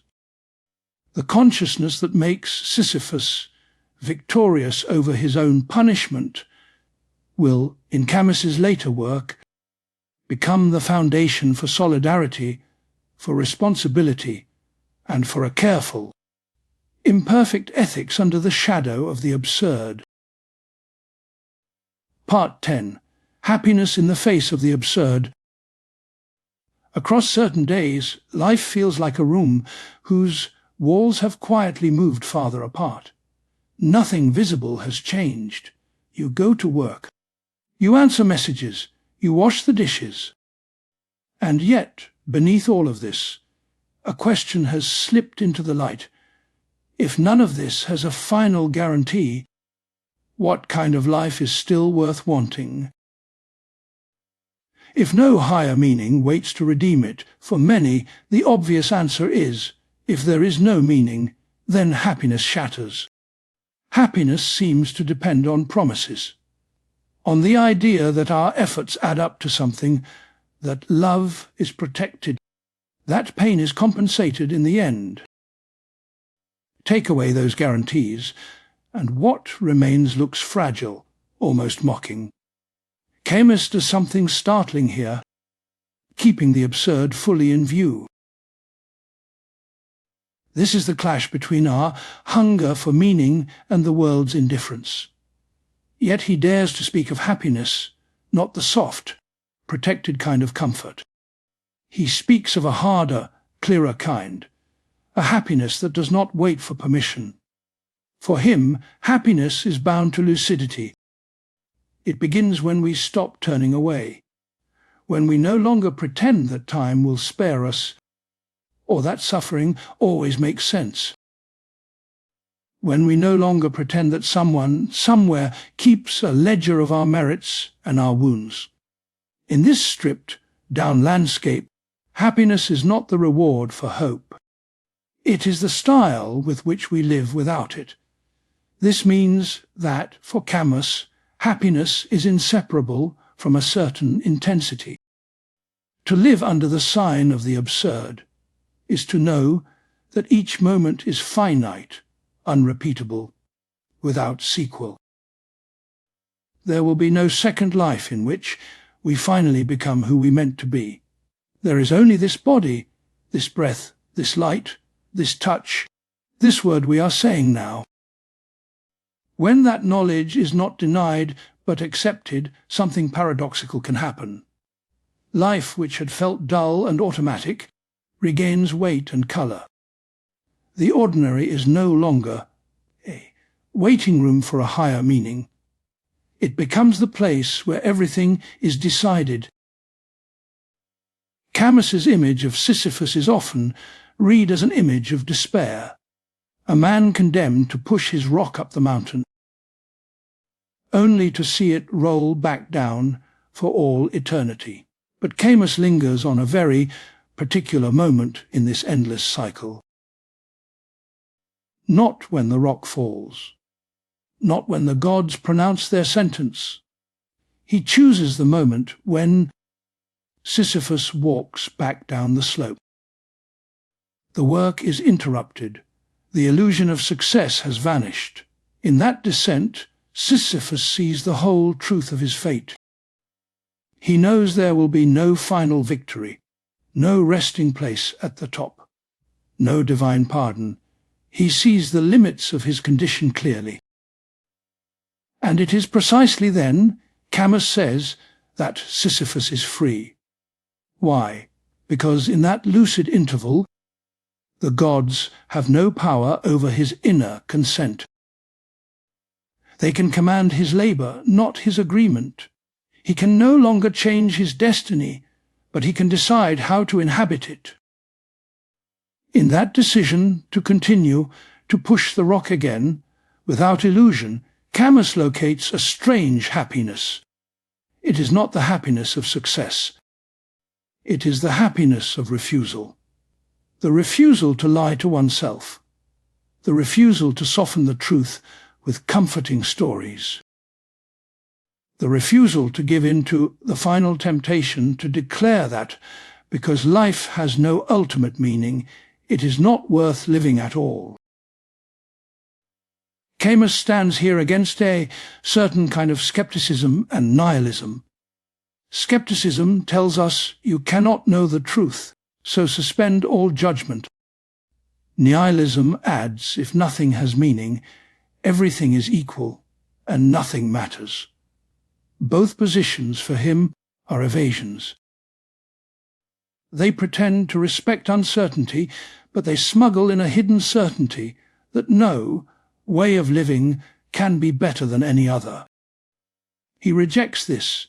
To be alive at all is already to prefer life to death, warmth to cold, bread to hunger, the presence of a friend to an empty room.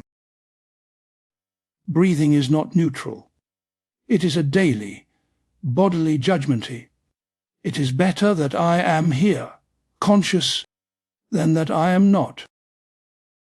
From this minimal affirmation, Camus allows himself to go further. If I must live without final knowledge, I can still choose how to live under that cloud of unknowing. Some ways deepen my vitality, others drain it. Some ways respect the fragile dignity of myself and others. Some betray it. Even if I cannot prove, in a metaphysical sense, that one's style of life is true, I can feel, with my whole being, that some are more fully alive. So he turns away from the philosopher's demand for absolute justification and takes up, for a moment, the stance of the artist. An artist does not wait for proof that a painting must exist.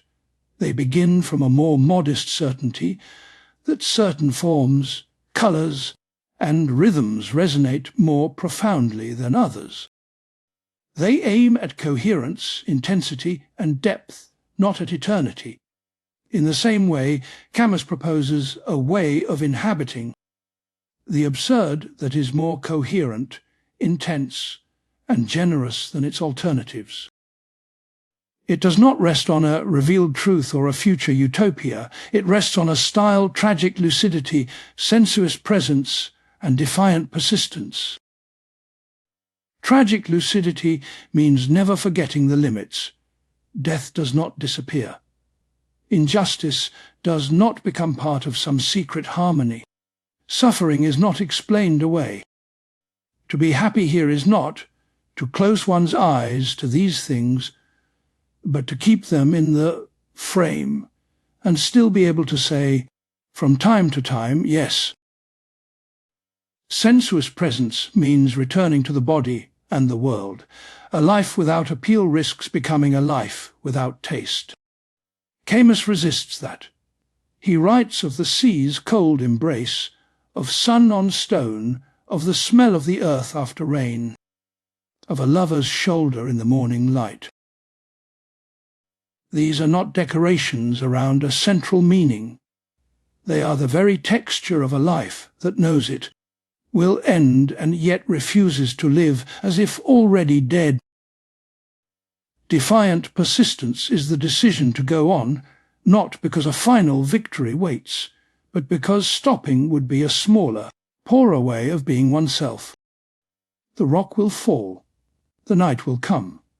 The people we love will suffer. None of this can be redeemed. And yet we can still push, still work, still love.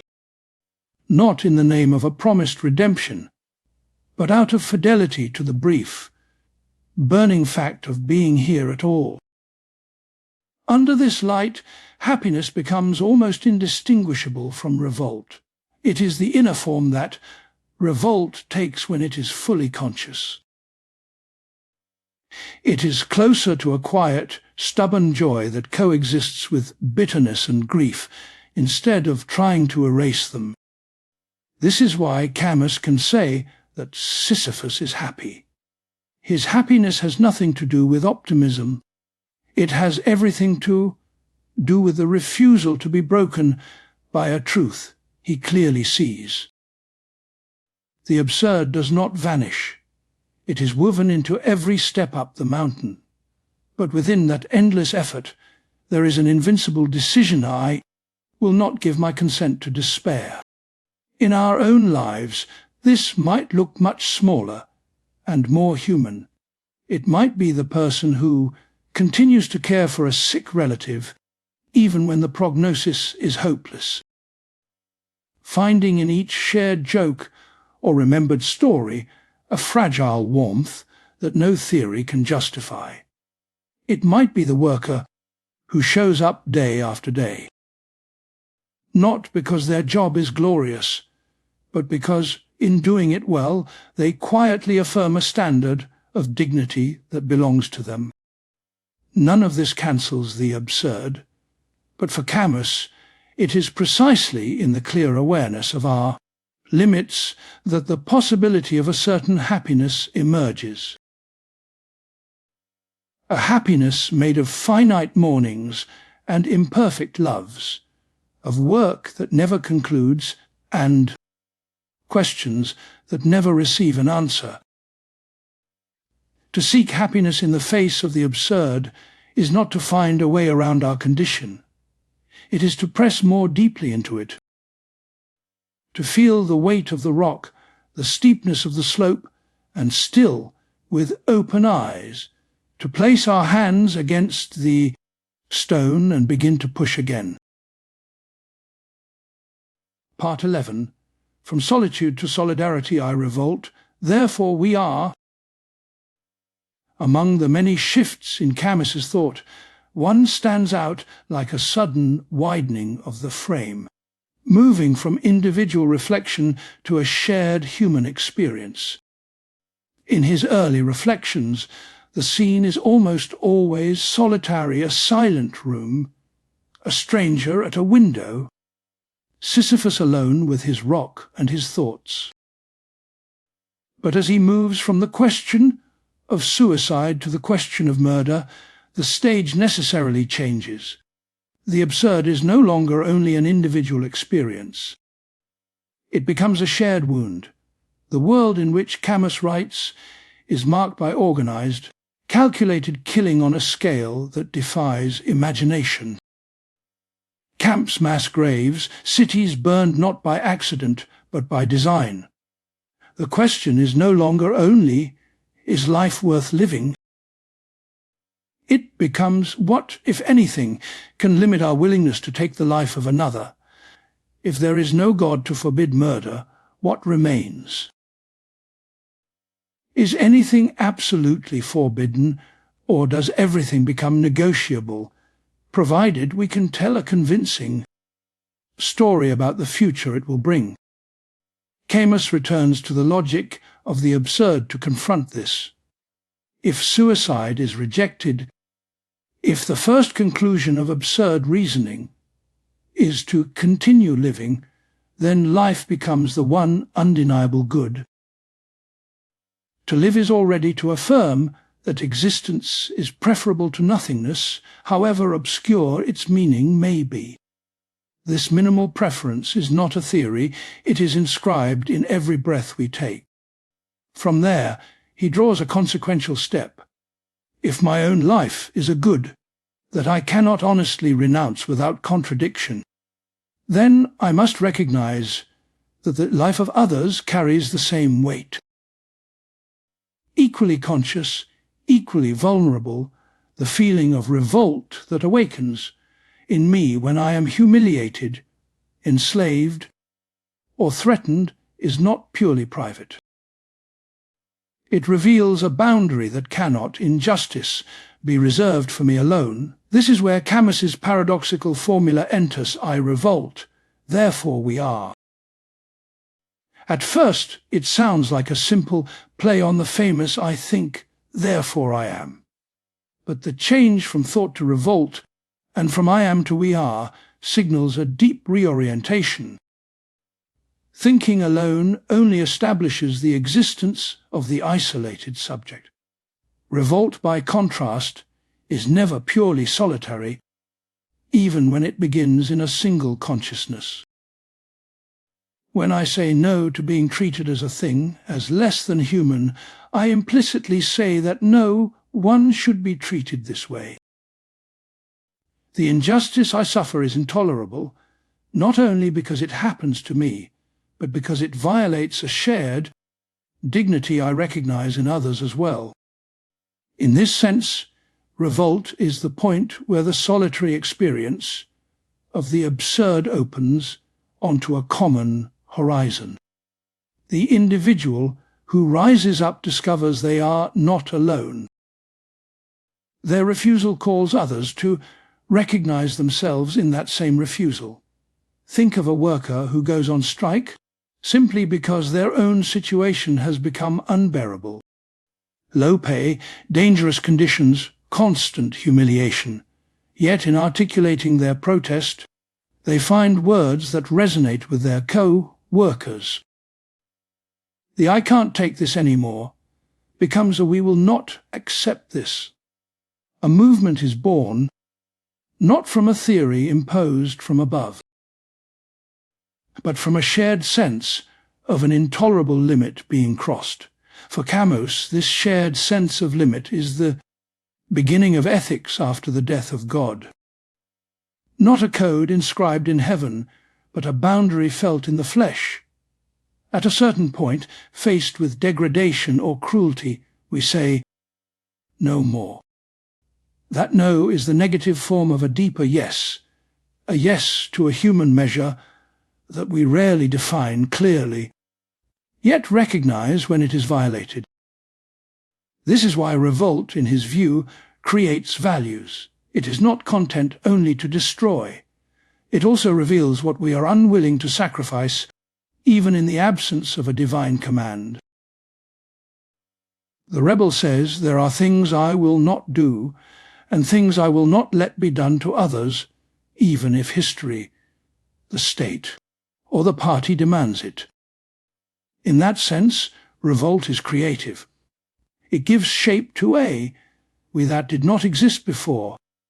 This we is not a mystical fusion, nor an erasure of individuality. It is a fragile solidarity built on the recognition that we share the same exposure, the same capacity for suffering, the same need for respect. Camus is acutely aware of how easily this creative force can be perverted. Revolt can harden into ideology. The we can become an idol, demanding the sacrifice of any who do not fit within its boundaries. In the name of the people, of the nation, of the class, new tyrannies can arise that reproduce the very oppressions they claim to abolish. That is why he insists on the idea of limits. True revolt, for Camus, refuses to become absolute. It says no to injustice, but it does not claim a license to do anything in order to abolish it. It recognizes that there are acts that cannot be justified, even by the noblest of ends. Torture, extermination, systematic terror, these cannot be justified, even by the noblest of ends. Here the logic of the absurd does important work. If history has no final tribunal, no guaranteed reconciliation, then we cannot wash our hands of present crimes by appealing to a future harmony. There is no later in which the murdered will be compensated. Their death is final. The debt cannot be repaid. That irreversibility should restrain our hands now. Revolt that respects the absurd, therefore, is modest. It does not promise paradise.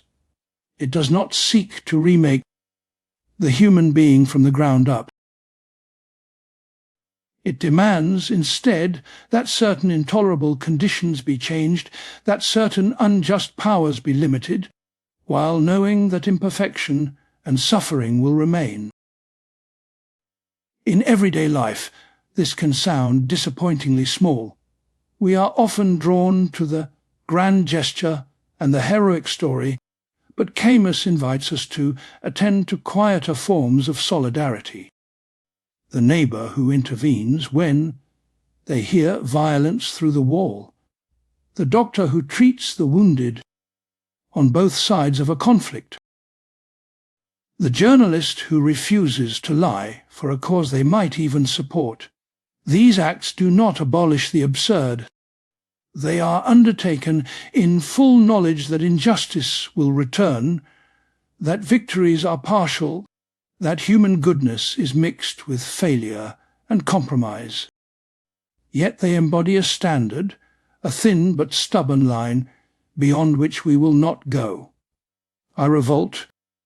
Therefore we are is not a metaphysical proof of community. It is a description of how community arises, precariously, from the shared experience of a boundary being crossed. Out of the solitary shock of the absurd, my sense that the world does not answer me emerges through revolt, a different kind of response, the presence of others who also refuse.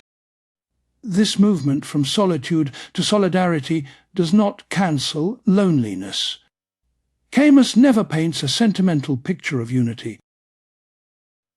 The rebel remains in many ways alone with their conscience, with their doubts, with their awareness that they too are capable of violence and betrayal.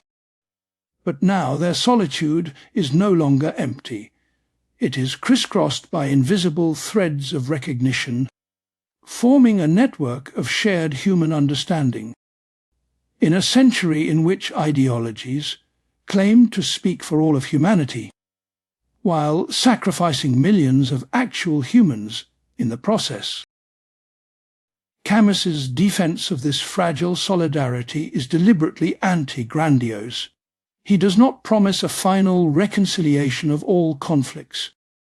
He proposes instead a shared vigilance, a readiness to say no whenever power demands that we forget the concrete face of the person in front of us in the name of an abstract goal. From the question, is my life worth living?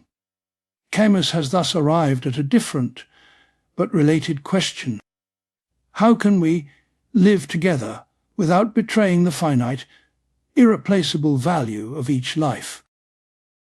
The answer he offers is not a system, but a posture revolt without hatred, action without totality, solidarity without illusion. In this posture, the absurd is neither denied nor worshipped. It is simply the backdrop against which our limited agreements and fragile loyalties take on their quiet significance. There is no ultimate guarantee that our efforts will succeed, but in joining our solitary refusals into a common, we carve out, within an indifferent universe, a small space in which justice, however partial, becomes possible. Part 12. Metaphysical Rebellion and the Rejection of God. Beyond churches and creeds, there is a deeper kind of refusal that runs through modern thought like a fault line. It is not just a protest against injustice or a specific regime. It is a revolt against the very structure of reality, against the fact that we are mortal, that suffering is widespread, that the world lacks visible justice. This is what Camus calls metaphysical rebellion. The metaphysical rebel does not simply say this society is unjust or this law is oppressive. They say, more radically, the world as it is unacceptable. Faced with undeserved pain, with the death of the innocent, with their own finitude, they judge not only human institutions, but the whole of being itself. If there is a God who made such a world, then, in their eyes, that God must be called to account. In one sense, this rebellion is ancient. It can be heard in the cry of Job, who demands reasons from a silent deity. It appears in religious traditions that divide the universe between a good principle and an evil one, as if to relieve God of full responsibility for existence's darkness. But in the modern age, this revolt takes on a new, more radical form. For many thinkers, the old God is not merely questioned, he is dismissed. The problem of evil is not solved, but sidestepped by declaring that there is no divine author to blame. The universe is mute, matter is indifferent, history has no judge but us. At this point, a subtle and dangerous temptation arises. If God is gone, does his throne remain empty? Or will someone, or something, sit in it? Camus traces how metaphysical rebellion, when it refuses acceptance of limits, tends to slide into a new kind of absolutism. The rebel who first says the world as it is intolerable may then say, very well, I will remake it. What was formerly attributed to providence is now placed in the hands of humanity, or rather, in the hands of those who claim to act on humanity's behalf. History, the nation, the race, the party, these become the new bearers of destiny. They inherit the mantle of the divine. They promise to justify the suffering of the present by the radiance of a future still to come. The vocabulary changes, but the structure remains. What is painful now will be redeemed later, and this promised redemption is used to excuse almost anything. Camus is not opposed, in principle, to the rejection of God. He himself does not believe in a transcendent lawgiver. What he fears is that the old longing for total explanation, for ultimate justification, survives the death of God and attaches itself to new idols. The metaphysical rebel, refusing to accept an absurd creation, can end by founding a secular religion of history. In that religion, murder is no longer simply a crime. It becomes, in certain circumstances, a necessity, even a duty. The individual is sacrificed to the march of events. Camps and purges are justified as the painful, but necessary surgery by which humanity heals itself. The rebel who once protested the suffering of the innocent now presides, in thought if not in person, over new innocents led to their deaths. For Camus, this is the terrible irony of metaphysical rebellion without limits. In trying to correct a world that seemed indifferent to justice, it creates new forms of organized injustice. In hating an absent or silent God for allowing evil, it assumes a godlike power over life and death, often with less mercy than the deity it rejected. His alternative is not to return to faith. He does not think we can simply will ourselves back into an age of belief. Instead, he proposes a different way of responding to the scandal of existence, one that neither blesses everything as part of a hidden plan nor claims the right to redraw the whole of reality. This response begins by accepting the absurd, not as something good, but as an unremovable feature of our condition. There will always be suffering that cannot be justified.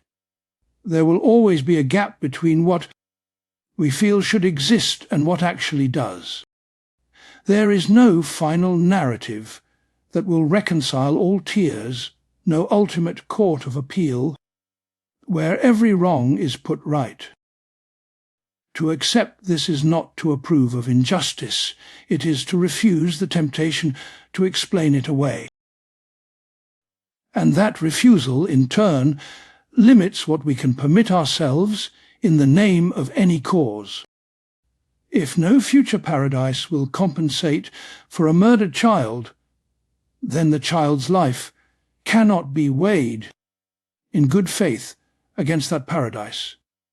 The scale simply breaks. Metaphysical rebellion, by contrast, dreams of a justification so perfect that it can retroactively cleanse all horrors. It wants a redemption so complete that no stain remains. In its secular forms, This dream often takes the shape of a total revolution, a final, decisive break with the old world, after which a new humanity will be born.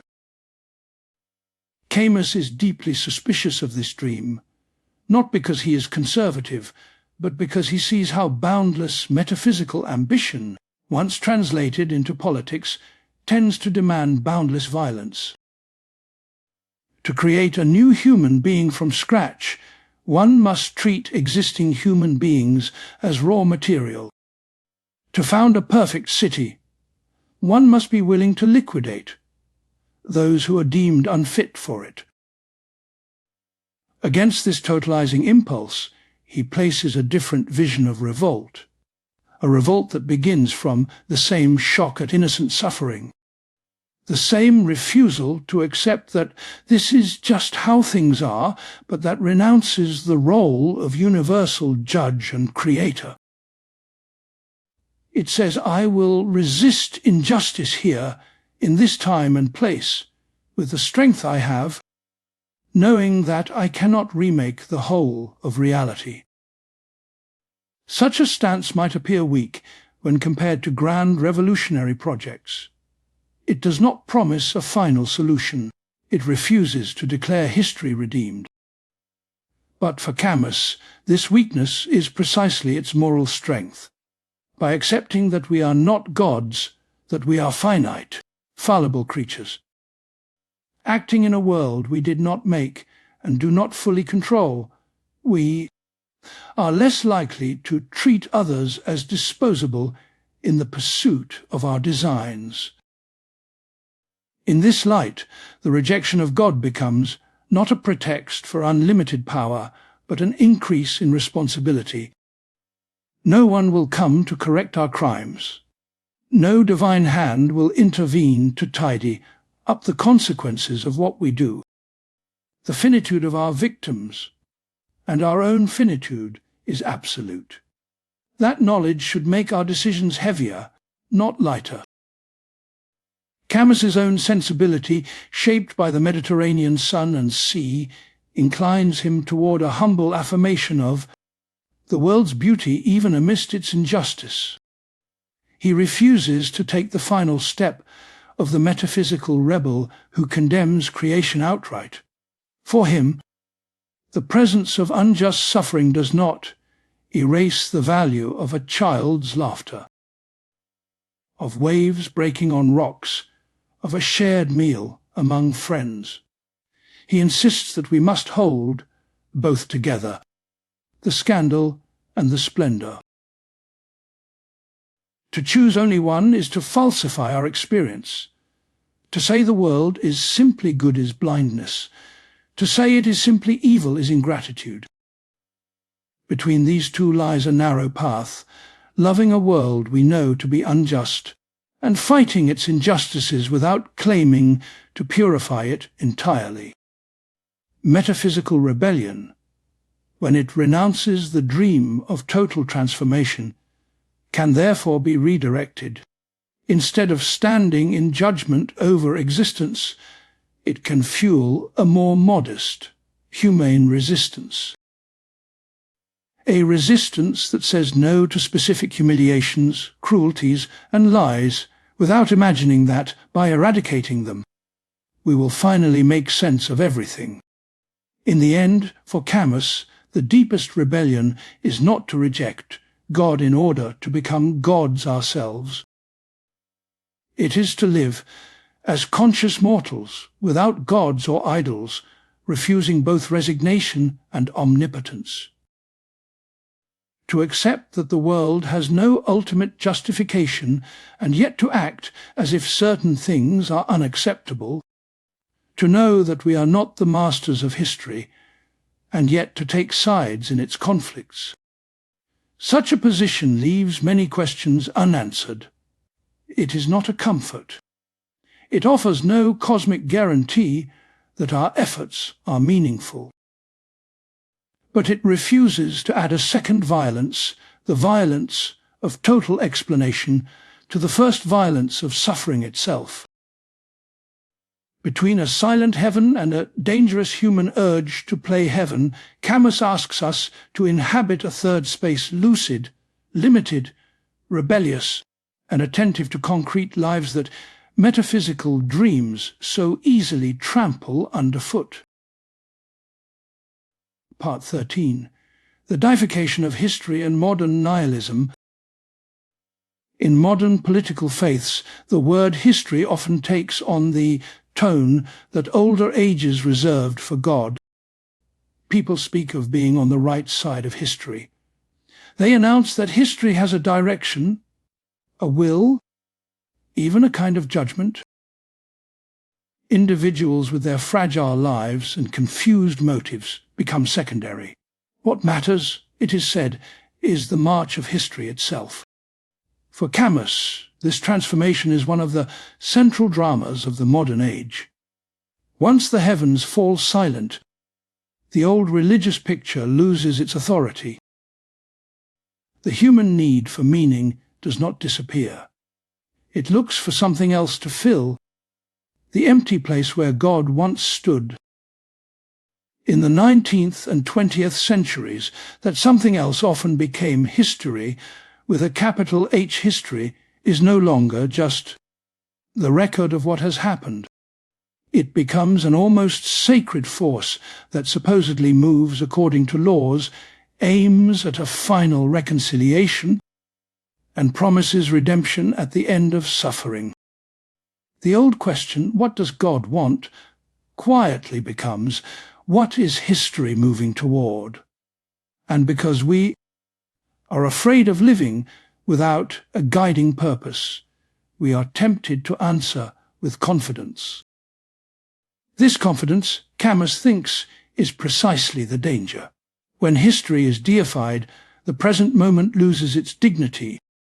What happens to actual men and women can be written off as the necessary cost of a glorious future. The child who starves, the prisoner who disappears, the village that is bombed, are all placed under the heading of historical necessity. We are told that these are sacrifices, tragic perhaps, but justified by what will one day be achieved. Camus sees in this attitude a refined form of nihilism. At first glance, it does not look nihilistic at all. It is full of slogans, plans, and passionate commitments. It claims to serve humanity, justice, or progress. Yet underneath, it contains a chilling premise: that no individual life has inviolable worth, that everything, in principle, can be traded for an imagined future state of the world. This is what makes it nihilism in disguise. Traditional nihilism says, nothing has meaning, so nothing really matters. The new, modern nihilism says, only the final outcome matters, so anything may be permitted on the way. Both, in different ways, refuse to recognize value in the fragile, unrepeatable present.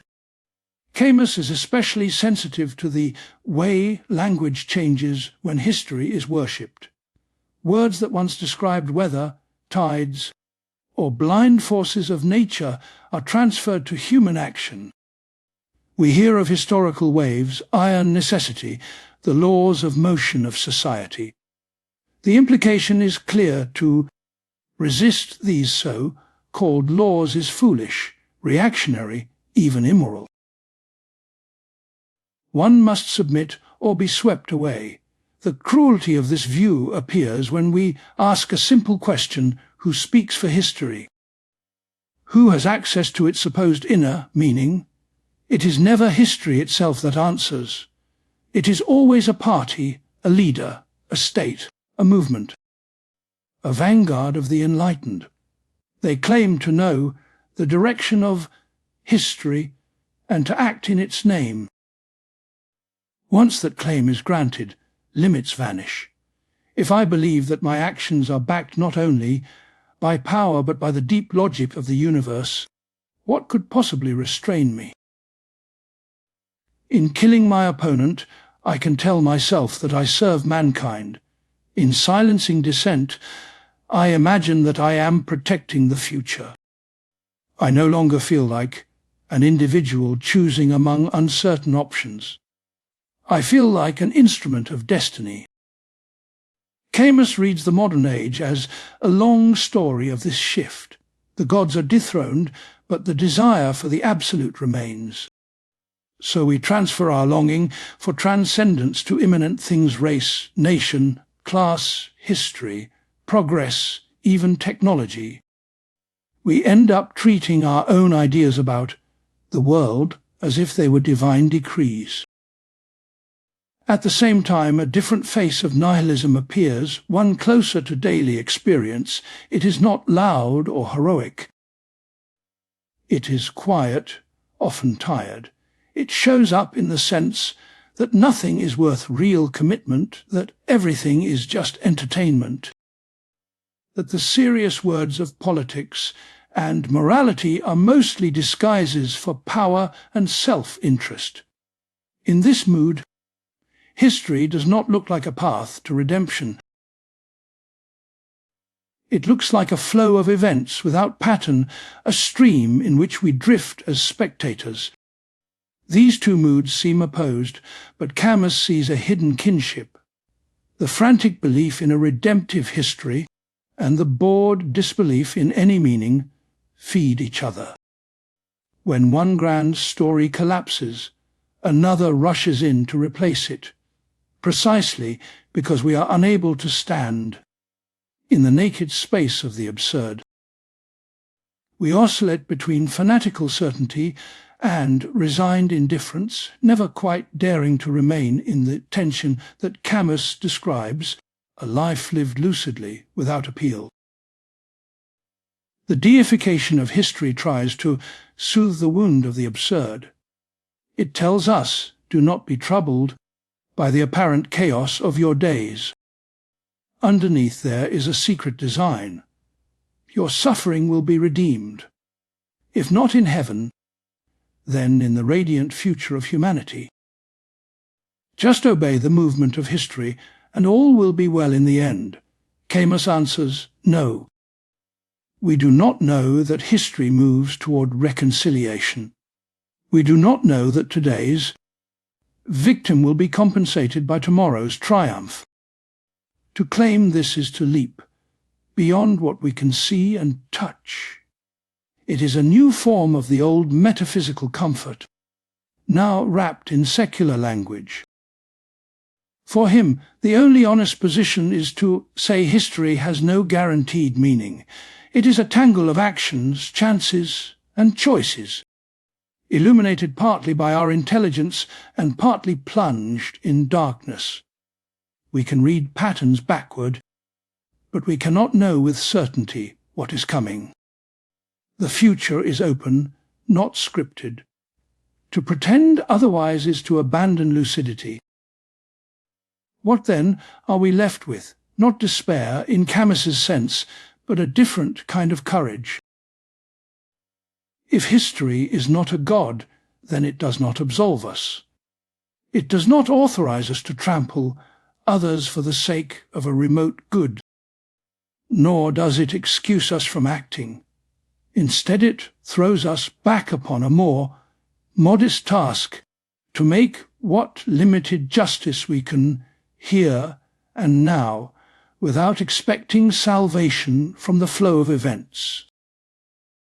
This modesty is not passivity, it is a form of respect. Respect for the present as more than a bridge to somewhere else. Respect for the people before us, not as material for a future utopia, but as ends in themselves. Respect also for our ignorance, the recognition that we cannot control all consequences, that we do not sit in the place of God or history, and that therefore we must draw limits.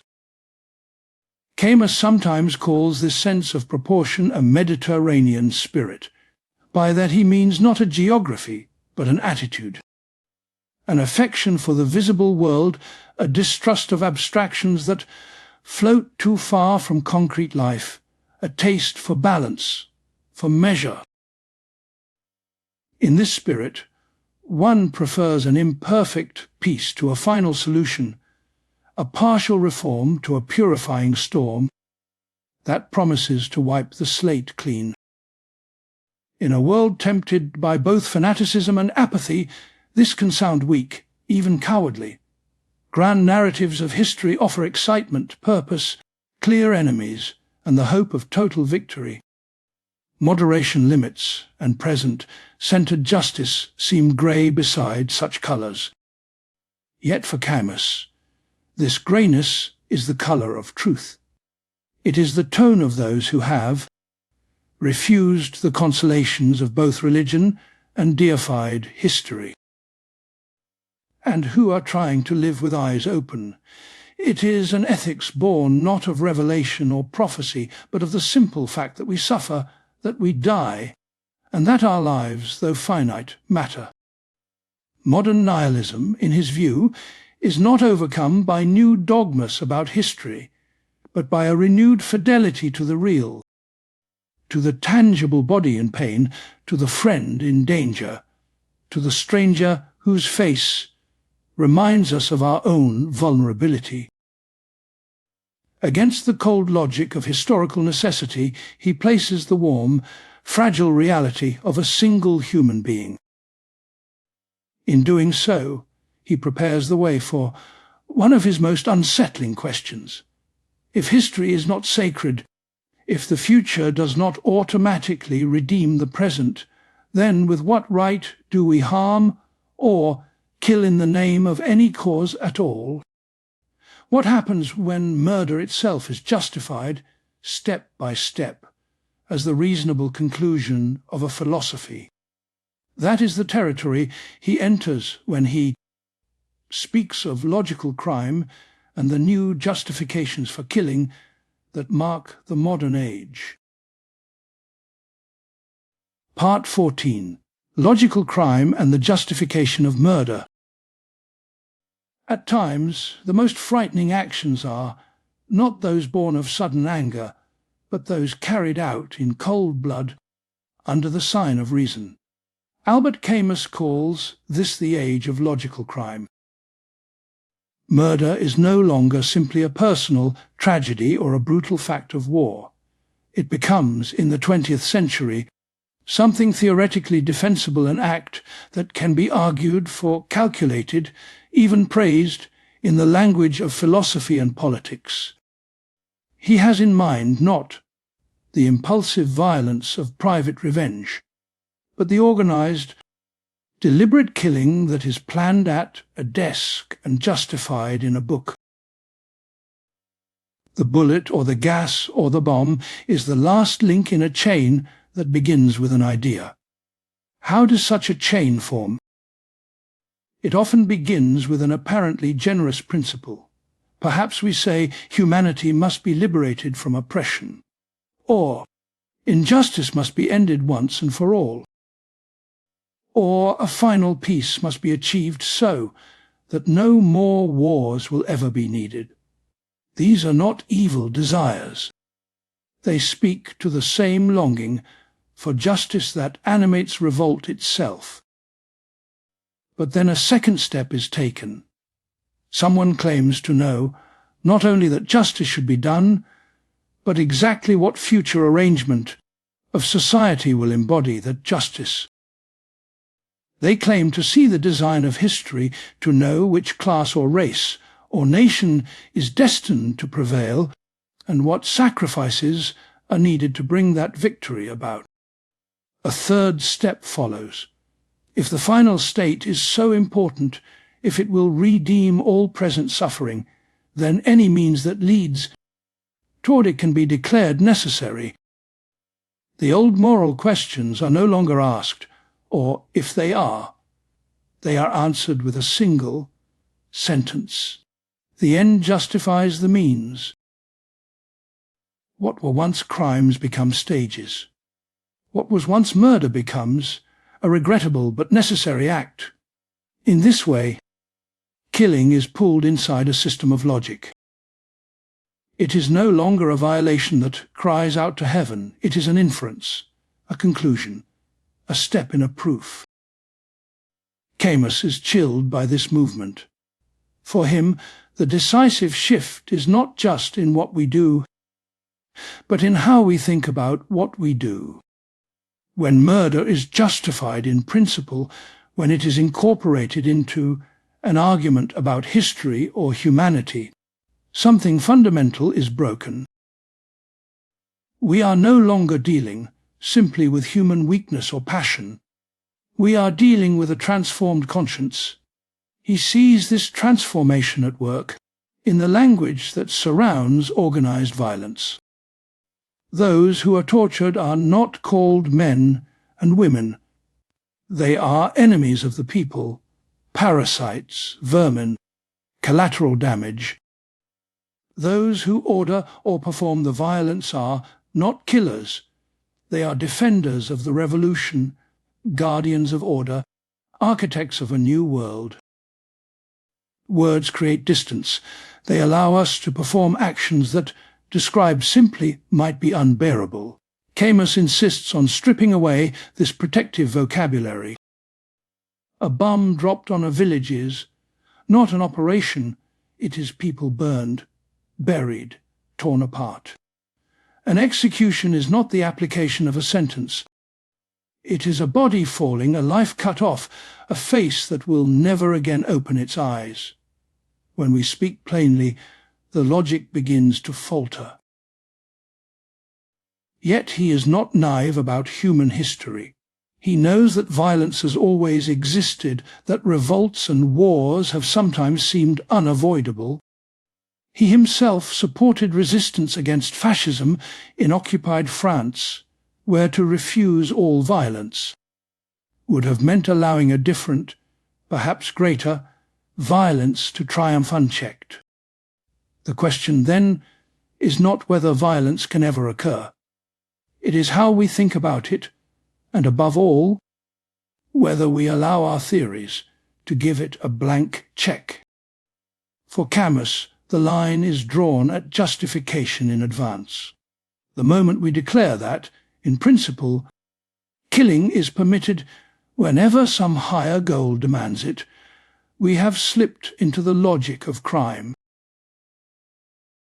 We have conceded that innocent lives may be taken as instruments.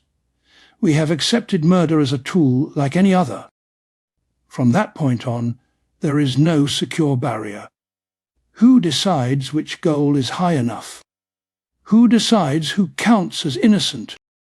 Once these decisions are handed over to an ideology, a party, or a state that claims to embody history itself, almost anything can be rationalized. It is possible, he thinks, to fight without embracing this logic. That possibility lies in the attitude with which one fights. If violence is experienced as a tragic necessity, if each use of it is felt as a wound, not only to the victim but also to the one who strikes, then limits remain. One will look for alternatives, for ceasefires, for compromises, not out of weakness, but out of the clear knowledge that no cause can cleanse the stain of blood. But when violence becomes glorious, when it is seen as creative, sacrificial, almost sacred, then we have crossed into another world. The guillotine is erected in the name of virtue. The camp is built in the name of progress. The firing squad stands under a banner of love for the people. This is what Camus calls rational murders, a murder that has persuaded itself of its own innocence. He believes that the road to this point often begins in a refusal to accept the absurd. Faced with a world that does not guarantee justice, one can either accept this harsh fact and work within it, or one can revolt against it metaphysically. One can demand that the world be made to conform to an ideal pattern. If one chooses the second path, the temptation is strong to use every available means to reshape reality. In that sense, logical crime is a twisted child of hope. It is born from an unwillingness to live in a world that will never be completely just. It insists that the scales must balance, that suffering must be cancelled, that history must culminate in reconciliation. And if the world resists this demand, then the world must be coerced. Camus's response is stark. There are injustices that cannot be undone. There are wrongs that cannot be compensated. No future achievement, no matter how radiant, can bring back the murdered or erase the terror of those who knew they were going to die. Therefore, he says, we must give up the dream of a final settlement.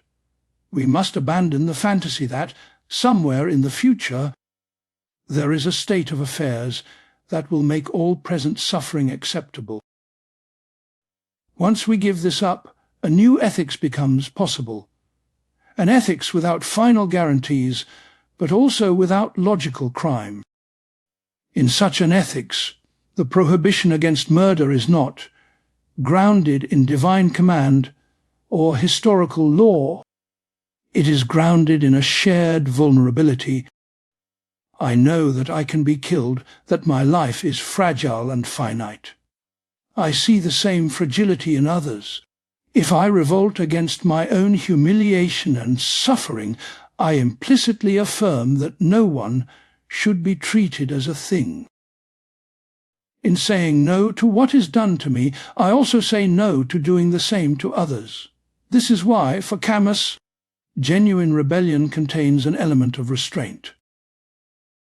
It says there is a limit that must not be crossed.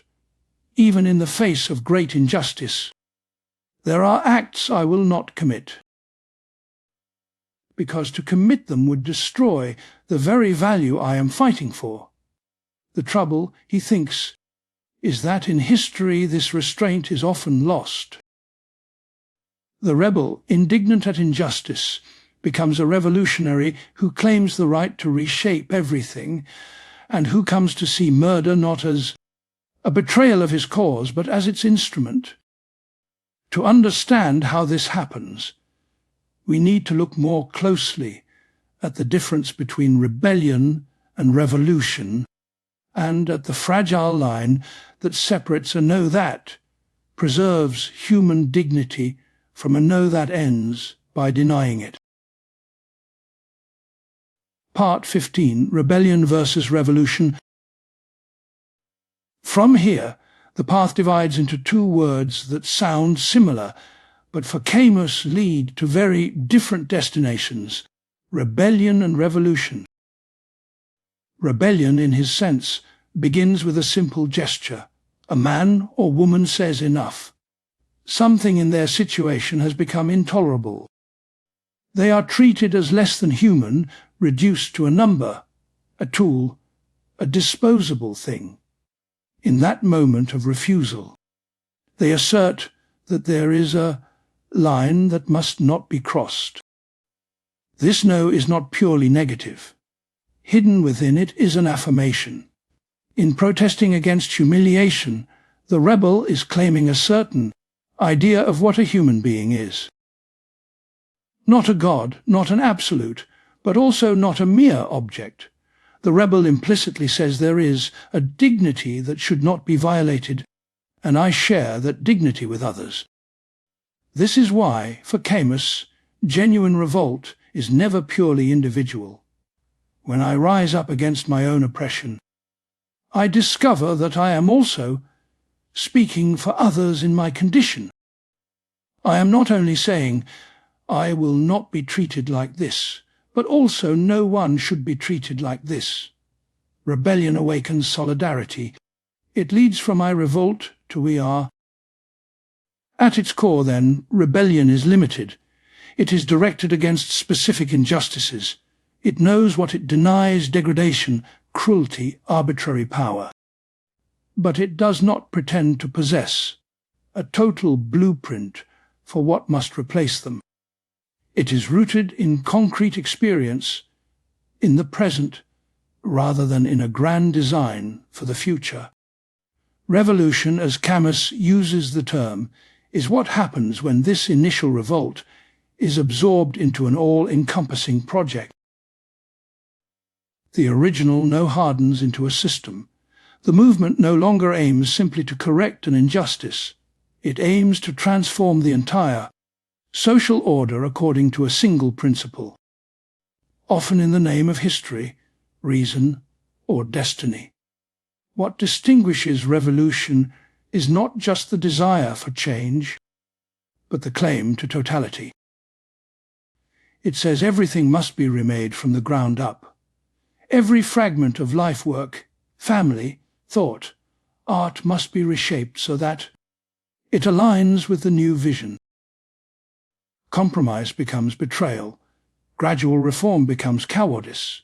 The world is divided into those who are with the revolution and those who stand in its way. In this atmosphere, the sense of limits that defined rebellion begins to fade. The solidarity of the early stages, the simple demand that no one be humiliated, is quietly replaced by another logic, that of victory. What matters is no longer the protection of each person, but the triumph of the cause as a whole. Camus traces this arc through the history of modern revolutions. They often begin in generous anger at real oppression. They gather diverse people under a banner of justice. But as they advance, power concentrates. A vanguard emerges, or a party, or a leader. Who claims to embody the will of the people or the movement of history? Once that claim is accepted, dissent becomes treason. To question the methods is to question the goal. To criticize the leader is to betray the revolution itself. The tragic irony is that revolutions often end by reproducing in a new language the very abuses they rose up against. Systems claiming to speak for human liberation construct new prisons. Those who swore never again to bow before idols create fresh cults of personality. The old hierarchies are overturned, only to be replaced by new ones, just as rigid. Camus does not read this simply as the failure of particular leaders or tactics. He sees a deeper connection between the desire for total transformation and the temptation to crush whatever resists that desire. When one seeks to remake the whole of reality, any remainder, any stubborn fact, any dissenting voice, any surviving pocket of independence can look like an intolerable flaw. By contrast, a politics of rebellion accepts imperfection. It is content with partial victories, with reforms that ease suffering without imagining that they will finally abolish it. It does not despise the everyday, the gradual, the approximate. It suspects all claims to purity. This does not mean that rebellion is timid. It can demand real changes, take risks, and face danger. But it carries with it a constant awareness. The goal is not to build a perfect world, but to prevent the worst. The task is not to guarantee happiness, but to reduce needless misery while preserving the fragile freedoms that allow genuine life to unfold. For Camus, the key difference lies in the attitude toward means. The rebel, faithful to the experience that gave birth to revolt, refuses to turn into an executioner. They may be drawn into conflicts where violence erupts, but they resist making violence an ideal. They remember that the first impulse of revolt was to say that human beings should not be treated as things. They try, however imperfectly, to extend that respect even to opponents. The revolutionary, by contrast, is tempted to sanctify violence. Killing becomes an expression of historical necessity, or a rite of purification, or a birth pang of the new world. Those who die are not seen as individuals with names and histories, but as obstacles, remnants of an outlived order. Of course, in real life, the line between rebellion and revolution is not always clear. Movements shift over time. People act from mixed motives. A rebel can become a revolutionary can rediscover the spirit of revolt and introduce restraint. Camus is not drawing a rigid map so much as warning about tendencies. His warning is meant not only for grand historical actors, but for each of us. In our own lives, we may feel the impulse to demand all or nothing, to insist that those who disagree with us are enemies of the good, to justify harshness in the name of a larger cause. The same logic that drives revolutions can echo in our workplaces, our communities, our friendships, even our private thoughts. When that happens, Camus invites us to return to the starting point of revolt, the concrete experience of an injustice that we cannot accept. He urges us to stay close to that reality and to the minimal principle it implies, that no one should be degraded beyond a certain point. From there we can act, protest, organize, and resist, but we should be wary of any step that asks us to forget the singular human faces for whose sake we began. In this vision, rebellion is not a one-time event, but a style of living in history. It stands between resignation and fanaticism, refusing both. It neither bows before the way things are, nor dreams of a final order where all conflicts vanish. It is animated by an unending effort to draw lines, to say not this, to protect pockets of freedom and decency from the pressures of power. This is a harder path than the intoxicating clarity of revolutionary absolutes. It offers no final victory, no clean conscience, no holidays from doubt. But for Camus, it is the only path that remains faithful to the wounded, finite creatures that we are. To choose rebellion over revolution, in his sense, is to choose limits over totality, present lives over abstract futures, and a restless, imperfect justice over the cold serenity of a world supposedly saved by murder. Part 16. The dilemma of violence inevitable, yet impossible. In Camus's account of rebellion, the question of violence waits like a shadow at the edge of every sentence.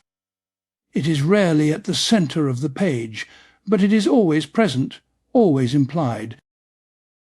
To say no to oppression is to enter a field where force is already at work. The world of tyrants, police, armies, and prisons does not allow us to stay innocent for long. By the time Camus reaches the final pages of The Rebel, his thought has been moving for a long time between two abysses. On one side there is submission, the quiet complicity of those who accept injustice in order to preserve their own safety and purity. On the other side, there is revolutionary violence that claims the right to kill in the name of a future justice. The first path abandons the victims of history, leaving them to suffer alone. The second risks becoming a new form of their torment. Rebellion begins for Camus with a simple refusal. This cannot go on. Someone draws a line, often without a clear theory or plan. They feel that something in them, and in others, is being humiliated beyond what can be tolerated. In that refusal, they also affirm something. A sense that there are limits to what can be done to a human being. This is where dignity enters. The rebel says, You may do this to me only up to this point. Beyond that, you touch what we have in common. Yet, as soon as this refusal moves from feeling to action, it encounters force. The oppressor does not willingly step aside. There are police batons, informers, torture and bullets. The rebel discovers that merely saying no is not enough to change anything. To resist, they must organize. To organize, they must strategize. And at some point, they must decide how far they are willing to go. Camus sees clearly that any serious struggle against oppression will involve lying, coercion, and sometimes killing. No movement, however noble in its intention, can remain absolutely pure. This is not a moral accident, but part of the human condition.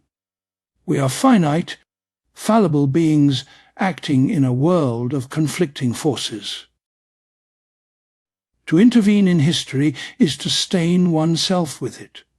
To refuse to intervene is also a choice, leaving others to suffer alone. This is the heart of the dilemma. If we do nothing, we become accomplices. If we act, we almost inevitably commit or support violence. Camus refuses both easy consolations. He will not tell us that clean hands are possible, nor that blood spilled for justice is automatically justified.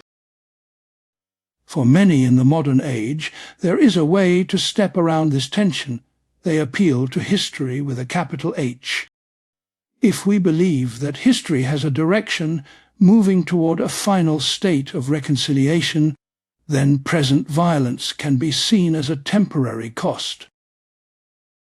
It is seen as a tragic but necessary step on the road to redemption.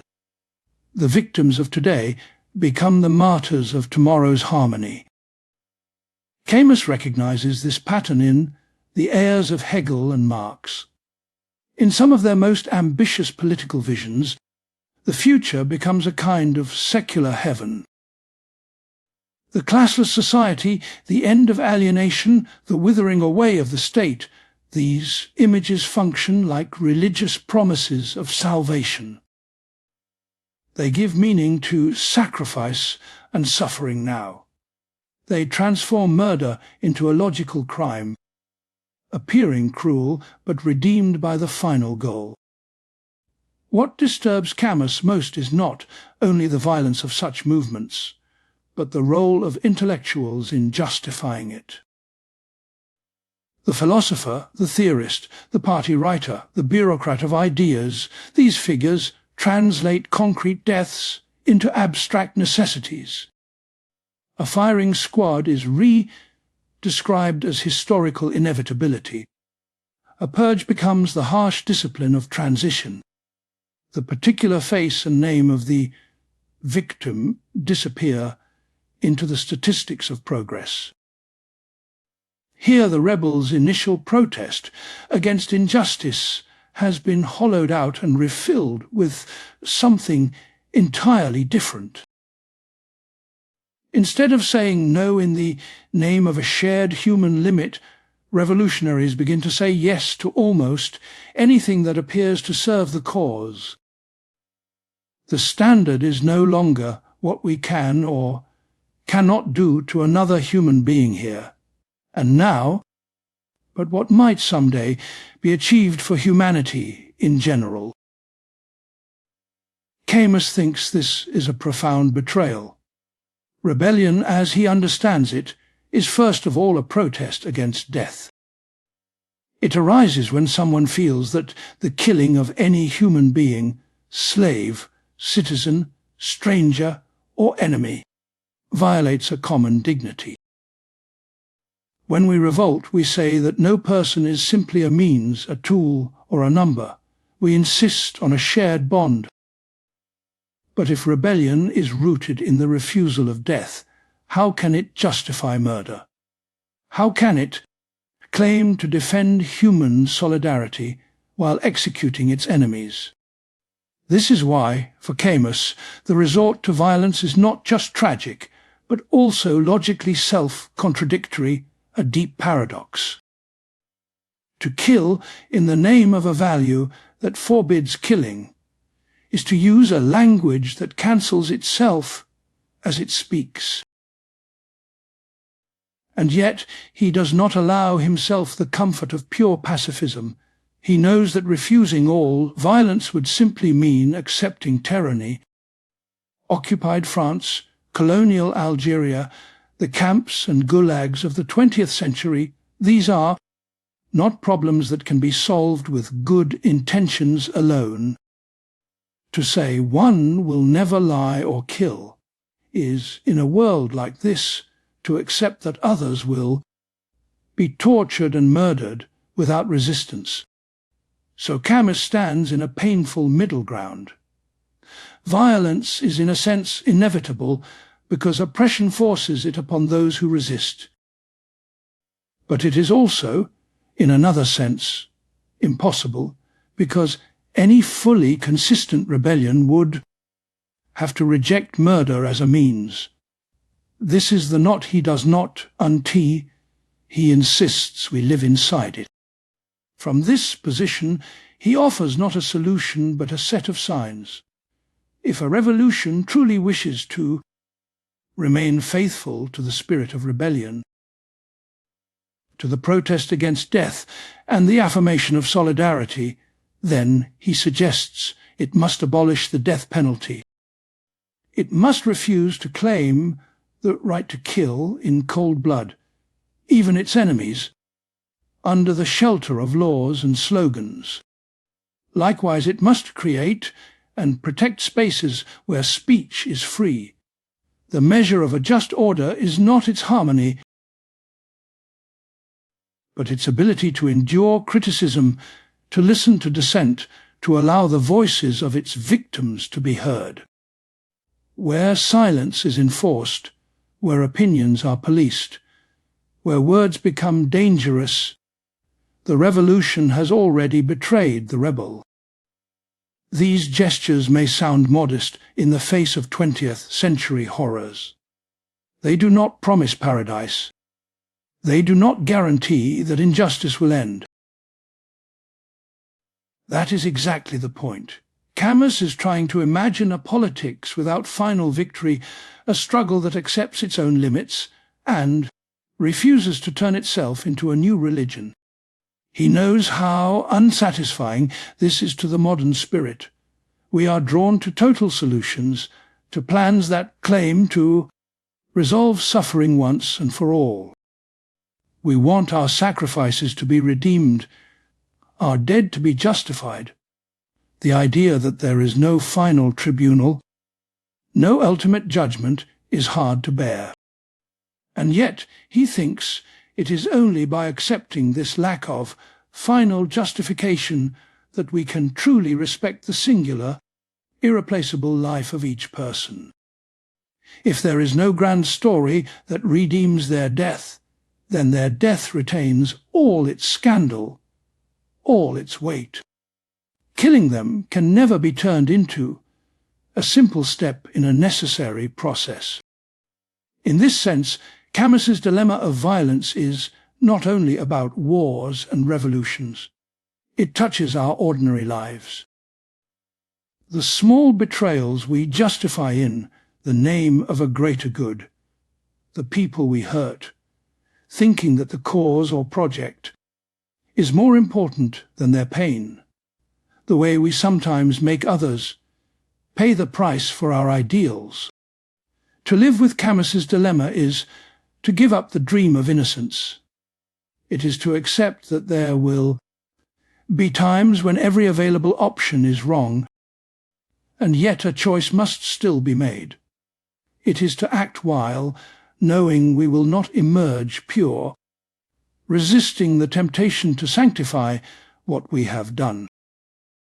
In the end, he does not offer us peace.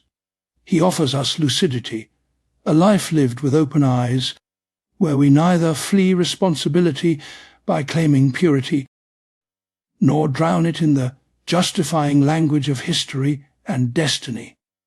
We remain exposed, compromised, and yet still responsible for each act. Within that exposure, a fragile ethic appears. It does not tell us exactly when to resist, when to strike back, when to refuse. But it does insist that every use of violence be felt as a wound, never as a triumph, always as a cost. And it asks us, each time we are tempted to kill in the name of justice, to hear again the original protest of the rebel, that no human life, including the life of our enemy, is negligible enough to be casually sacrificed to an idea. Part 17. The Philosophy of Limits and Mediterranean Measure. Far south of Paris, on the Algerian coast, Camus learned a particular, visceral way of sensing the world. The sun was not just a source of light, but a pressure on the skin, an intensity that revealed and burned at the same time. The sea marked a clear boundary. Here is land, there is water, here is the human world, there the immense, indifferent horizon. Between the dry earth and salt waves, the line of the shore clearly traced a natural image of limit. When Camus speaks later of a philosophy of limits, he is not only coining an abstract idea, he is remembering a style of life. In the Mediterranean world he evokes, there is a love of clarity, of sharp outlines, of forms that do not try to swallow the infinite. Mountains have a definite height. Cities have walls. Days have beginnings and ends. The human being has a body that can only bear so much heat, hunger, and grief. This sense of measure runs back in his imagination to the Greeks, not the metaphysicians who dreamed of pure being, but the tragic poets and moralists who feared excess. They knew that human beings are tempted by hubris to go beyond the human scale, toward limitless power, knowledge, and purity. Against this impulse, they praised Sophrosine moderation, balance, self-restraint. Wisdom for them began with accepting that we are not gods. Camus sees modern Europe as a civilization that has forgotten this lesson, beginning with religious dreams of salvation, and continuing with secular dreams of progress and revolution. We have come to expect the infinite. We want total justice, total knowledge, total control over nature and society. Anything less feels like a failure. But it is precisely this thirst for the unlimited, he thinks, that leads to catastrophe. When we demand everything, we become willing to sacrifice what is here for what is promised. Present lives are placed on the altar of future harmony. The world in front of us becomes just raw material to be reshaped according to a plan. The philosophy of limits is Camus's attempt to step back from this vertigo. It is not resignation, nor a timid defense of the status quo. It is a way of saying yes and no at once, yes to justice, but no to the claim that justice can be made absolute. Yes to freedom, but no to the idea that freedom can be achieved for everyone, everywhere, once and for all, by a single decisive act. To think in terms of limits is to accept that our knowledge is partial. We cannot foresee all the consequences of our actions. We cannot grasp the total shape of history. We cannot guarantee that what we call progress today will not become oppression tomorrow. This uncertainty is not a defect to be eliminated by better planning. It is part of what it means to be human. For Camus, this acceptance becomes what he calls a calculated ignorance. We recognize that we do not know, and we build our morality around that recognition. We are cautious about doing irreversible things. We mistrust solutions that require killing on a vast scale. We refuse to speak in the name of an infallible law of history or of a will of God that supposedly demands sacrifice. Mediterranean measure translates this philosophical restraint into a way of living. It values present joys that can be shared, a swim in the sea, a walk in the streets, a conversation at dusk. These experiences are finite. They do not solve the problem of the absurd, but they are real, and they do not demand that anyone be destroyed in order for them to exist. In politics, this sense of measure appears as a bias toward limits on power. No party, no class, no nation is allowed to claim total authority. Institutions are judged less by their promises than by how they treat actual persons here and now. A government that preserves space for dissent, that protects the individual from execution and torture, that tolerates imperfection, rather than imposing terror in the name of purity. For Camus, this is already a considerable achievement. He knows this will never satisfy those who long for final solutions. Abolishing the death penalty does not bring back the dead. Freeing speech does not erase inequality, and ending torture does not resolve the absurd. But for Camus, the refusal to cross certain lines is itself a form of fidelity. Fidelity to the finite creature who stands before us. It is fidelity to the shared vulnerability that made rebellion possible in the first place. Mediterranean measure also offers a different relationship to time. Rather than living primarily in the future, waiting for the revolution, the technological breakthrough, the final reconciliation, it invites us to inhabit the present more fully. This does not mean indifference to injustice. It means that our struggle against injustice is rooted in what we can see and touch, not in a vision of the end of history. There is a kind of pride at stake here. Modern revolutions often speak in the name of the true meaning of history, as if they had decoded the universe's secret plan. Camus finds this presumptuous. To adopt a philosophy of limits is to renounce the privilege of ultimate interpretation. We accept that we are one generation among many acting without a complete map. This humility does not deprive our actions of value. On the contrary, it brings their value closer. Instead of trying to justify ourselves through some imagined future verdict, we ask, what does this decision mean for the people who will actually bear its cost? Instead of dreaming of a perfect city, we ask what can be done concretely to stop this particular cruelty, to relieve this particular suffering, without producing an even greater one. Mediterranean measure is not a geographical destiny, it is a spiritual position. One can live in northern cities of fog and snow and still practice it. It is the willingness to be finite, to feel the edge of things and not resent it, to know that each joy, each love, each act of justice is partial and vulnerable, and still to cherish it.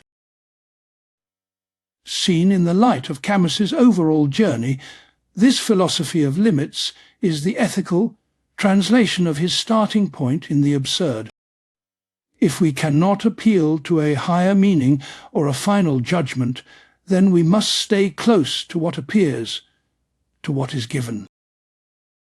Measure is what happens when lucidity about the absurd descends from theory into practical conduct. There is, in this way of thinking, a quiet courage. It takes nerve to aim for something less than salvation. It is easier, in a sense, to devote oneself entirely to a cause that promises everything, even at the price of blood. To say instead, we will try to make things somewhat less unjust, without illusions, without murder where it can be avoided, can feel disappointingly modest. But Camus suspects that over time this modesty is more faithful to human greatness than any total vision. Greatness for him lies not in domination, but in the clarity with which we face our condition.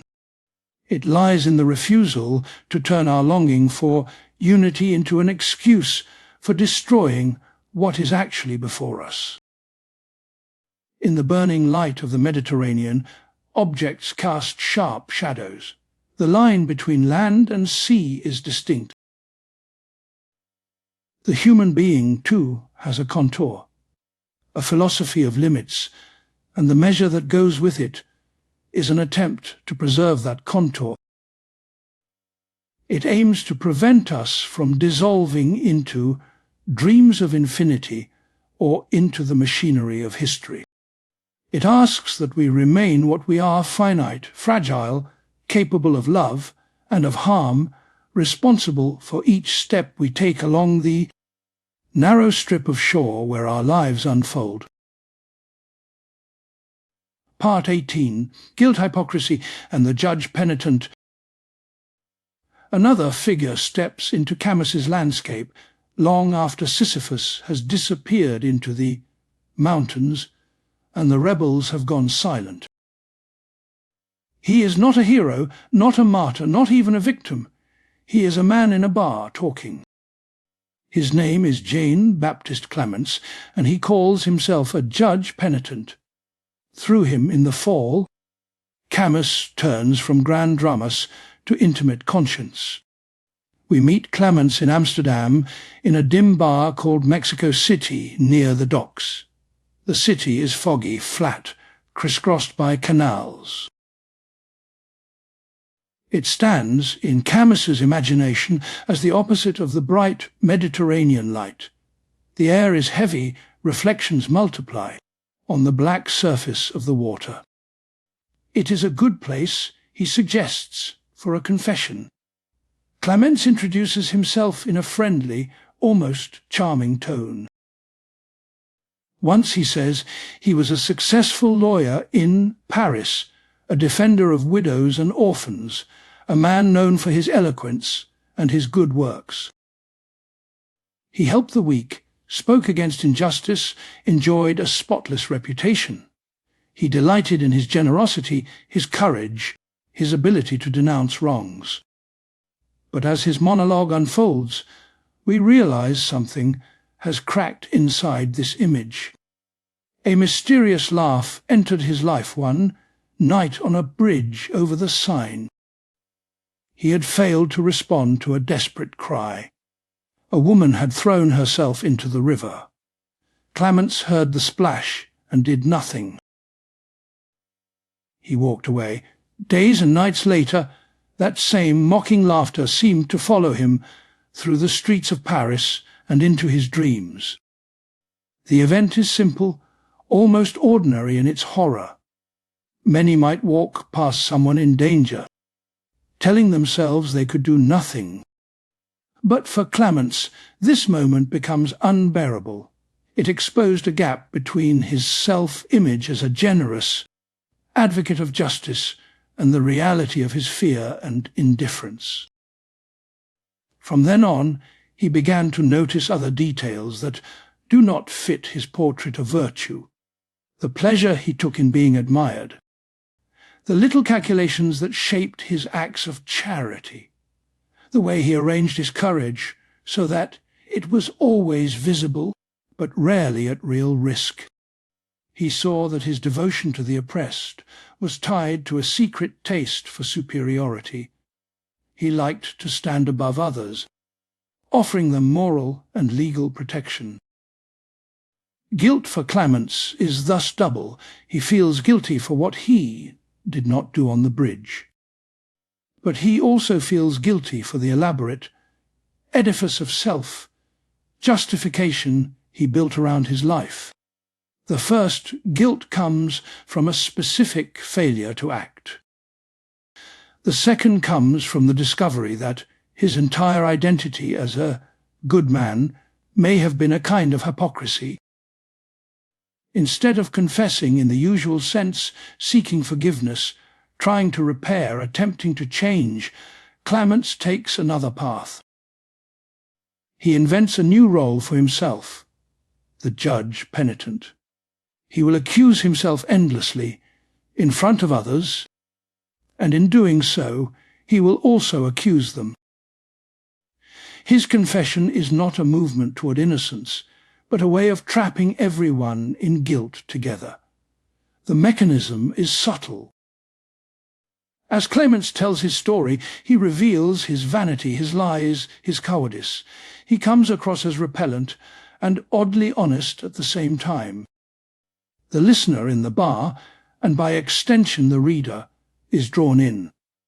It is hard not to recognize, in small ways, parts of oneself: the desire to be admired, the tendency to do good when someone is watching, the quiet relief at avoiding danger while still feeling morally upright. Once this identification is in place, Camus turns the knife. If he, supposedly so noble, is in fact a hypocrite, what about the rest of us? If someone as generous and cultivated as he claims to have been is capable of such failures, who can still believe they are innocent? The more he denounces himself, the more he undermines the ground on which anyone might stand to judge him. This is the strategy of the Judge-Penitent. By placing himself in the dock, he takes control of the courtroom. He becomes both the accused and the accuser.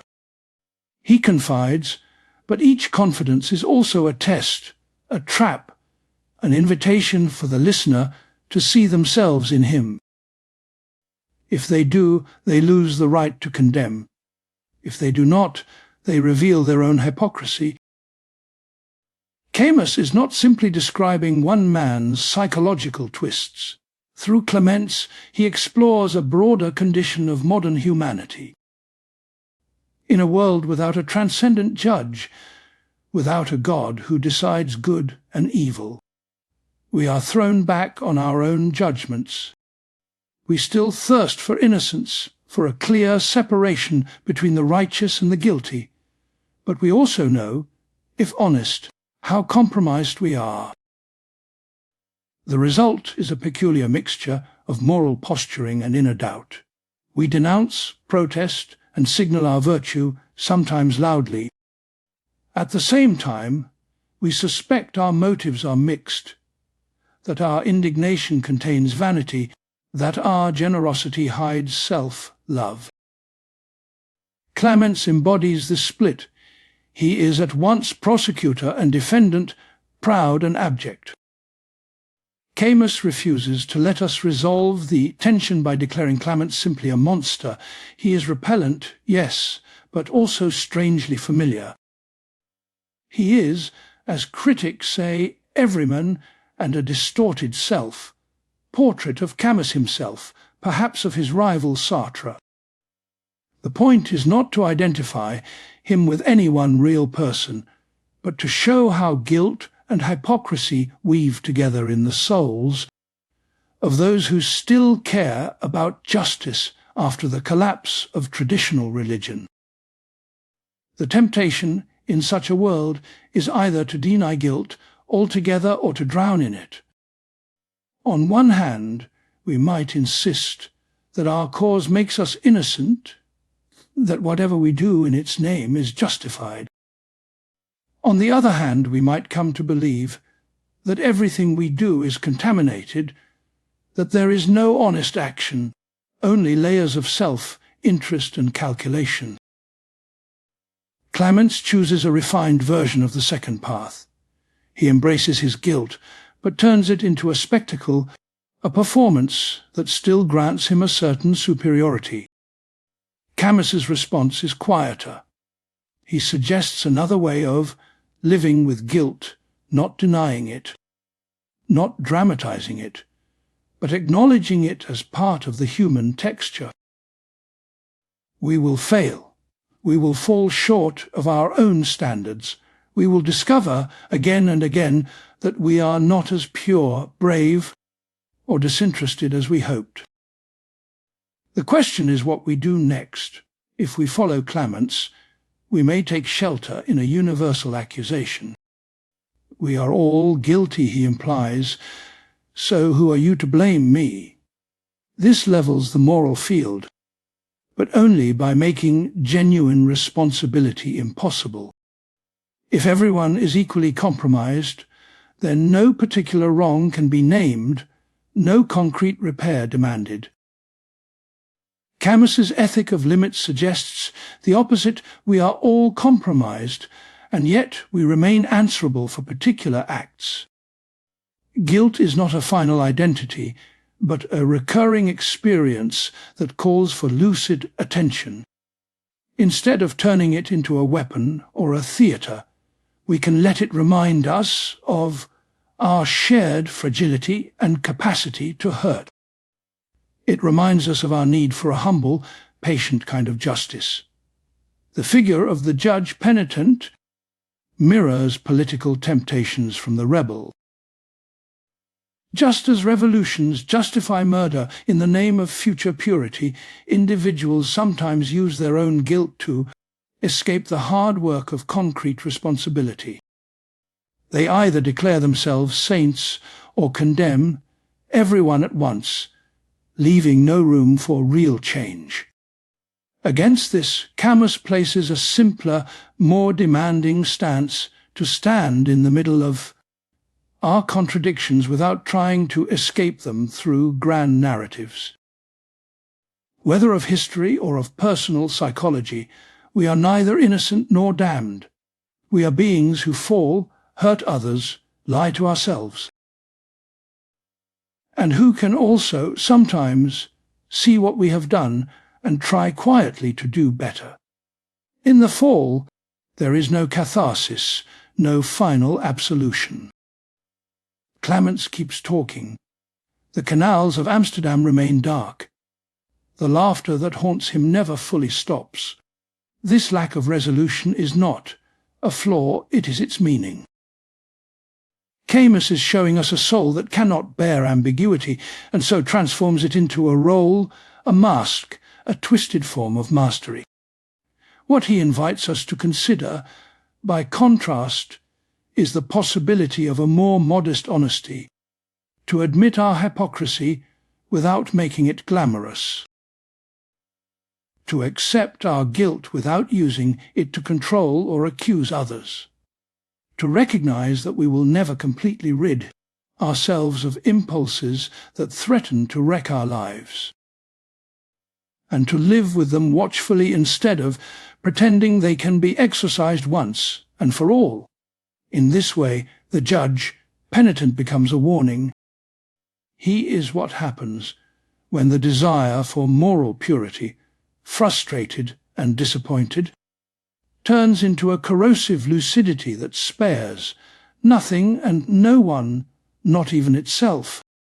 Camus, who knows how seductive that stance can be, especially for intellectuals, offers another form of lucidity, one that is less theatrical, more tender, and willing to coexist with the very weaknesses it sees.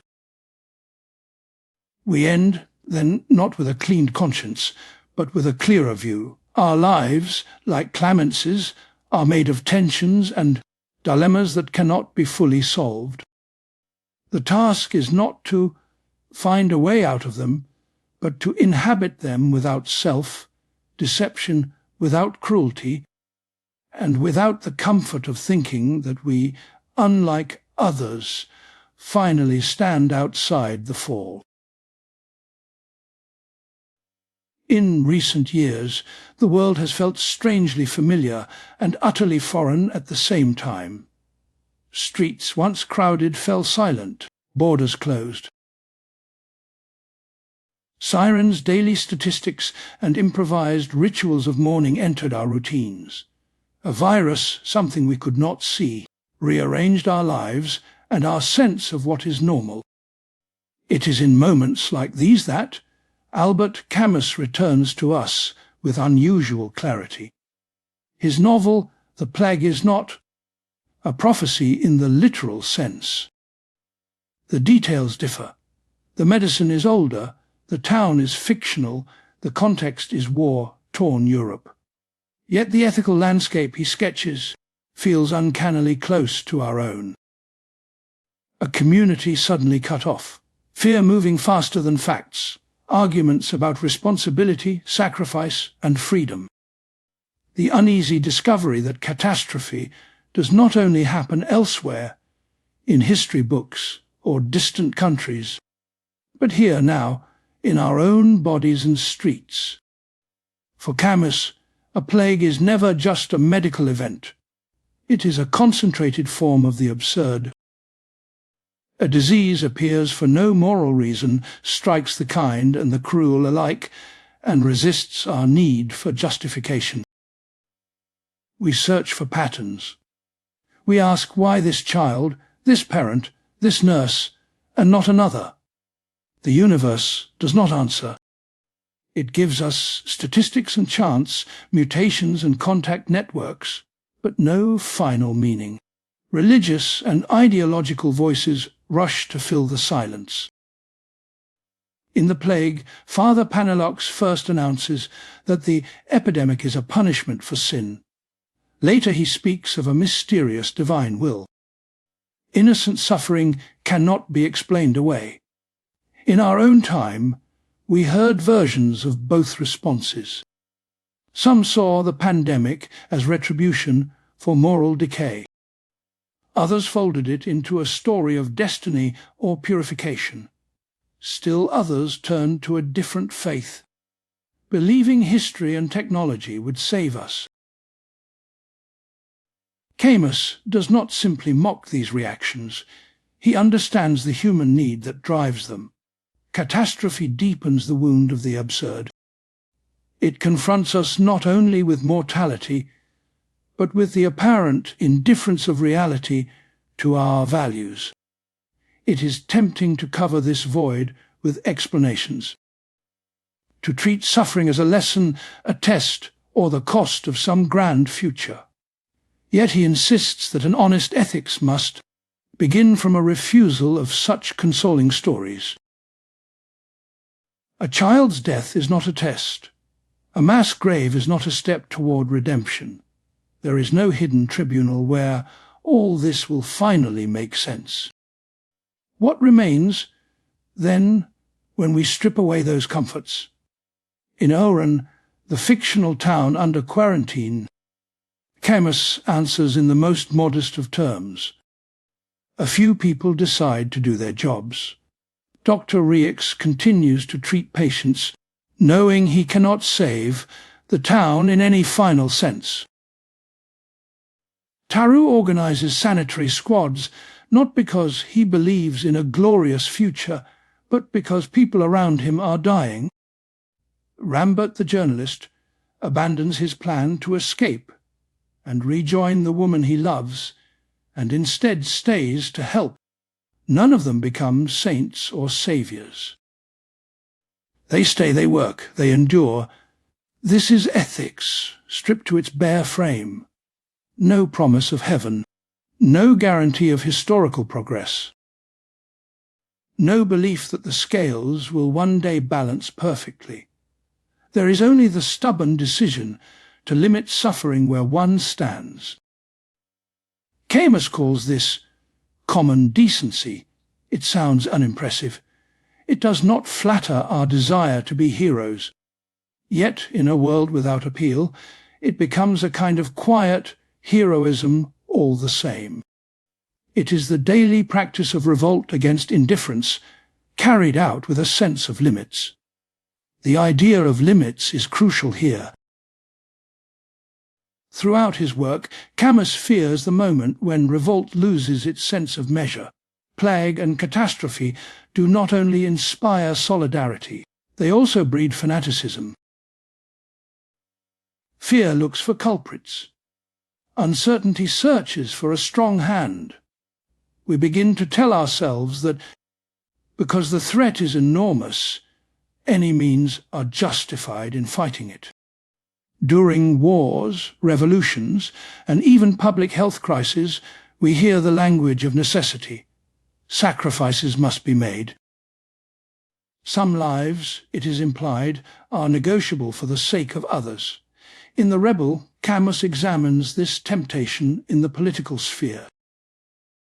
Faced with oppression or terror, people are right to resist.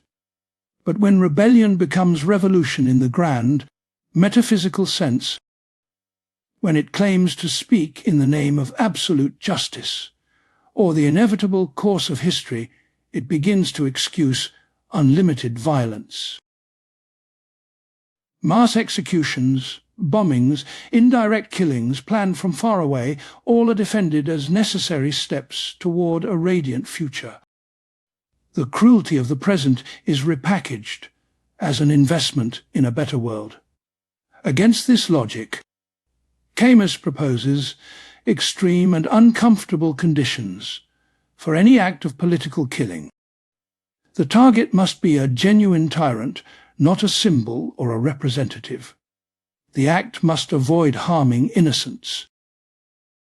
The killer must confront the victim directly, not through machines or distant commands.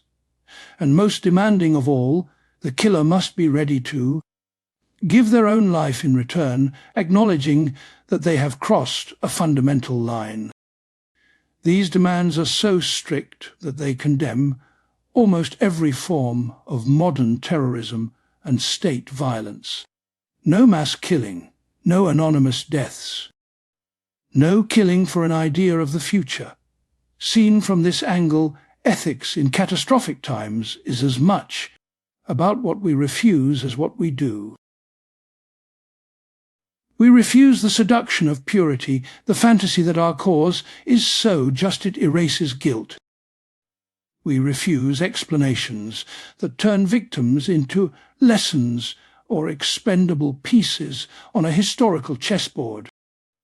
We refuse the thought that saving humanity in the abstract allows us to destroy human beings in the concrete. Even when we must fight, resist, or impose constraints, we carry a sense of sorrow and responsibility instead of triumph.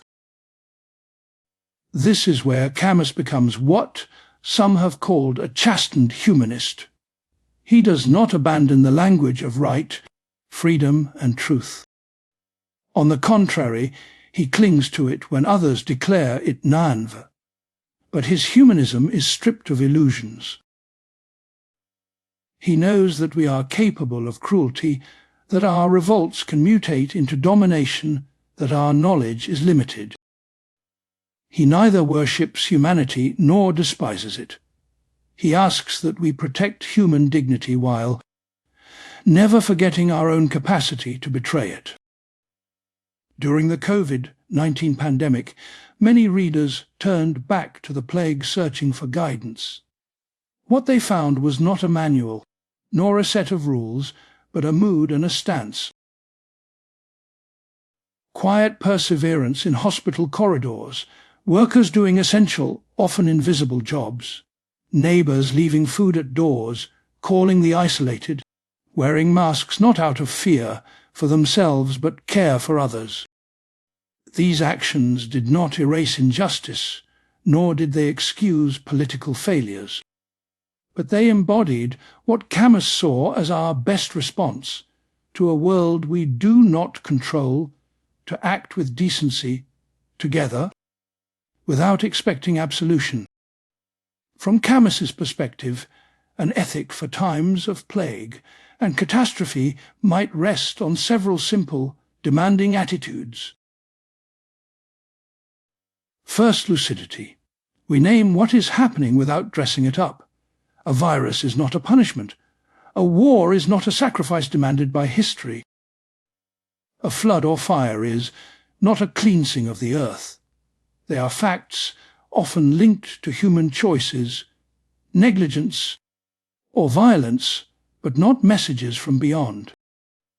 Lucidity does not make suffering easier, but it prevents us from adding cruelty to misfortune by blaming victims or glorifying disaster. Second, shared vulnerability. In The Plague, Taru remarks that everyone has the plague in one way or another. He means that no one is entirely innocent. We all carry, in ourselves and our institutions, the capacity to harm. In our age, this might mean acknowledging how our lifestyles contribute to climate breakdown, to global inequalities, to the very conditions that make some catastrophes more likely and more deadly. Ethics begins not from the posture of a judge standing above the world, but from the awareness that we are implicated in what we protest. Third, attention to the concrete. Camus distrusts big words that are not anchored in specific faces and places. Humanity, the people, the nation, the economy, these can become abstractions that justify neglect or violence. In Oran, ethical action always appears as care. For particular bodies, bandaging a wound, carrying a stretcher, burying the dead with respect. In our own crises, it might mean listening to those most exposed, protecting workers who cannot stay home, sharing resources rather than hoarding them, resisting policies that treat some lives as expendable. Fourth, the discipline of limits. Even in emergencies, perhaps especially then, we must ask what lines cannot be crossed. What surveillance will we accept, and for how long? Whose freedoms are being restricted, and who decides? What measures of security are necessary, and which become excuses for domination? Camus does not provide easy answers, but he insists that these questions never be silenced in the name of urgency. Once a limit is surrendered without reflection, it rarely returns on its own. Finally, a modest, earthly hope. Camus does not believe in guaranteed happy endings. Plagues end, but others return. Wars stop, but the possibility of war remains. What he offers instead is a hope rooted in each act of resistance to death and humiliation. When someone refuses to abandon the sick, when they risk their safety to tell the truth, when they choose not to profit from disaster, something fragile but real appears. Not salvation, but a shared dignity that catastrophe cannot entirely crush. At the close of the plague, when the town finally reopens, Riax reminds us that the bacillus never dies. It can lie dormant for years, then reawaken. The same is true for Camus of tyranny, fanaticism, and hatred. The ethics of plague is therefore not a temporary posture we adopt until things return to normal. It is a way of being in the world that accepts no final victory and no final defeat. Vigilance without paranoia, compassion without illusion, courage without the dream of purity. In a universe that offers no ultimate guarantee, the question shifts. Not will we be saved, but how will we behave while unsaved? Camus's answer is disarmingly simple. We will try, as best we can, to relieve suffering at arm's length. We will set limits to our own violence, even when others do not. We will carry our share of guilt without turning it into an excuse for inaction or cruelty. And we will do this not because it will triumph in history, but because, in the short space given to us, It is the only way to be fully human. In times of plague and catastrophe, ethics, for Camus, is nothing more and nothing less than this steady, imperfect fidelity to one another in the present.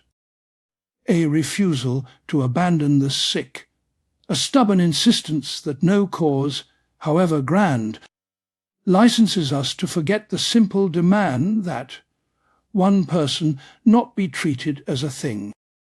In the face of an indifferent universe, this is our fragile answer, our quiet revolt, and our one undeniable responsibility.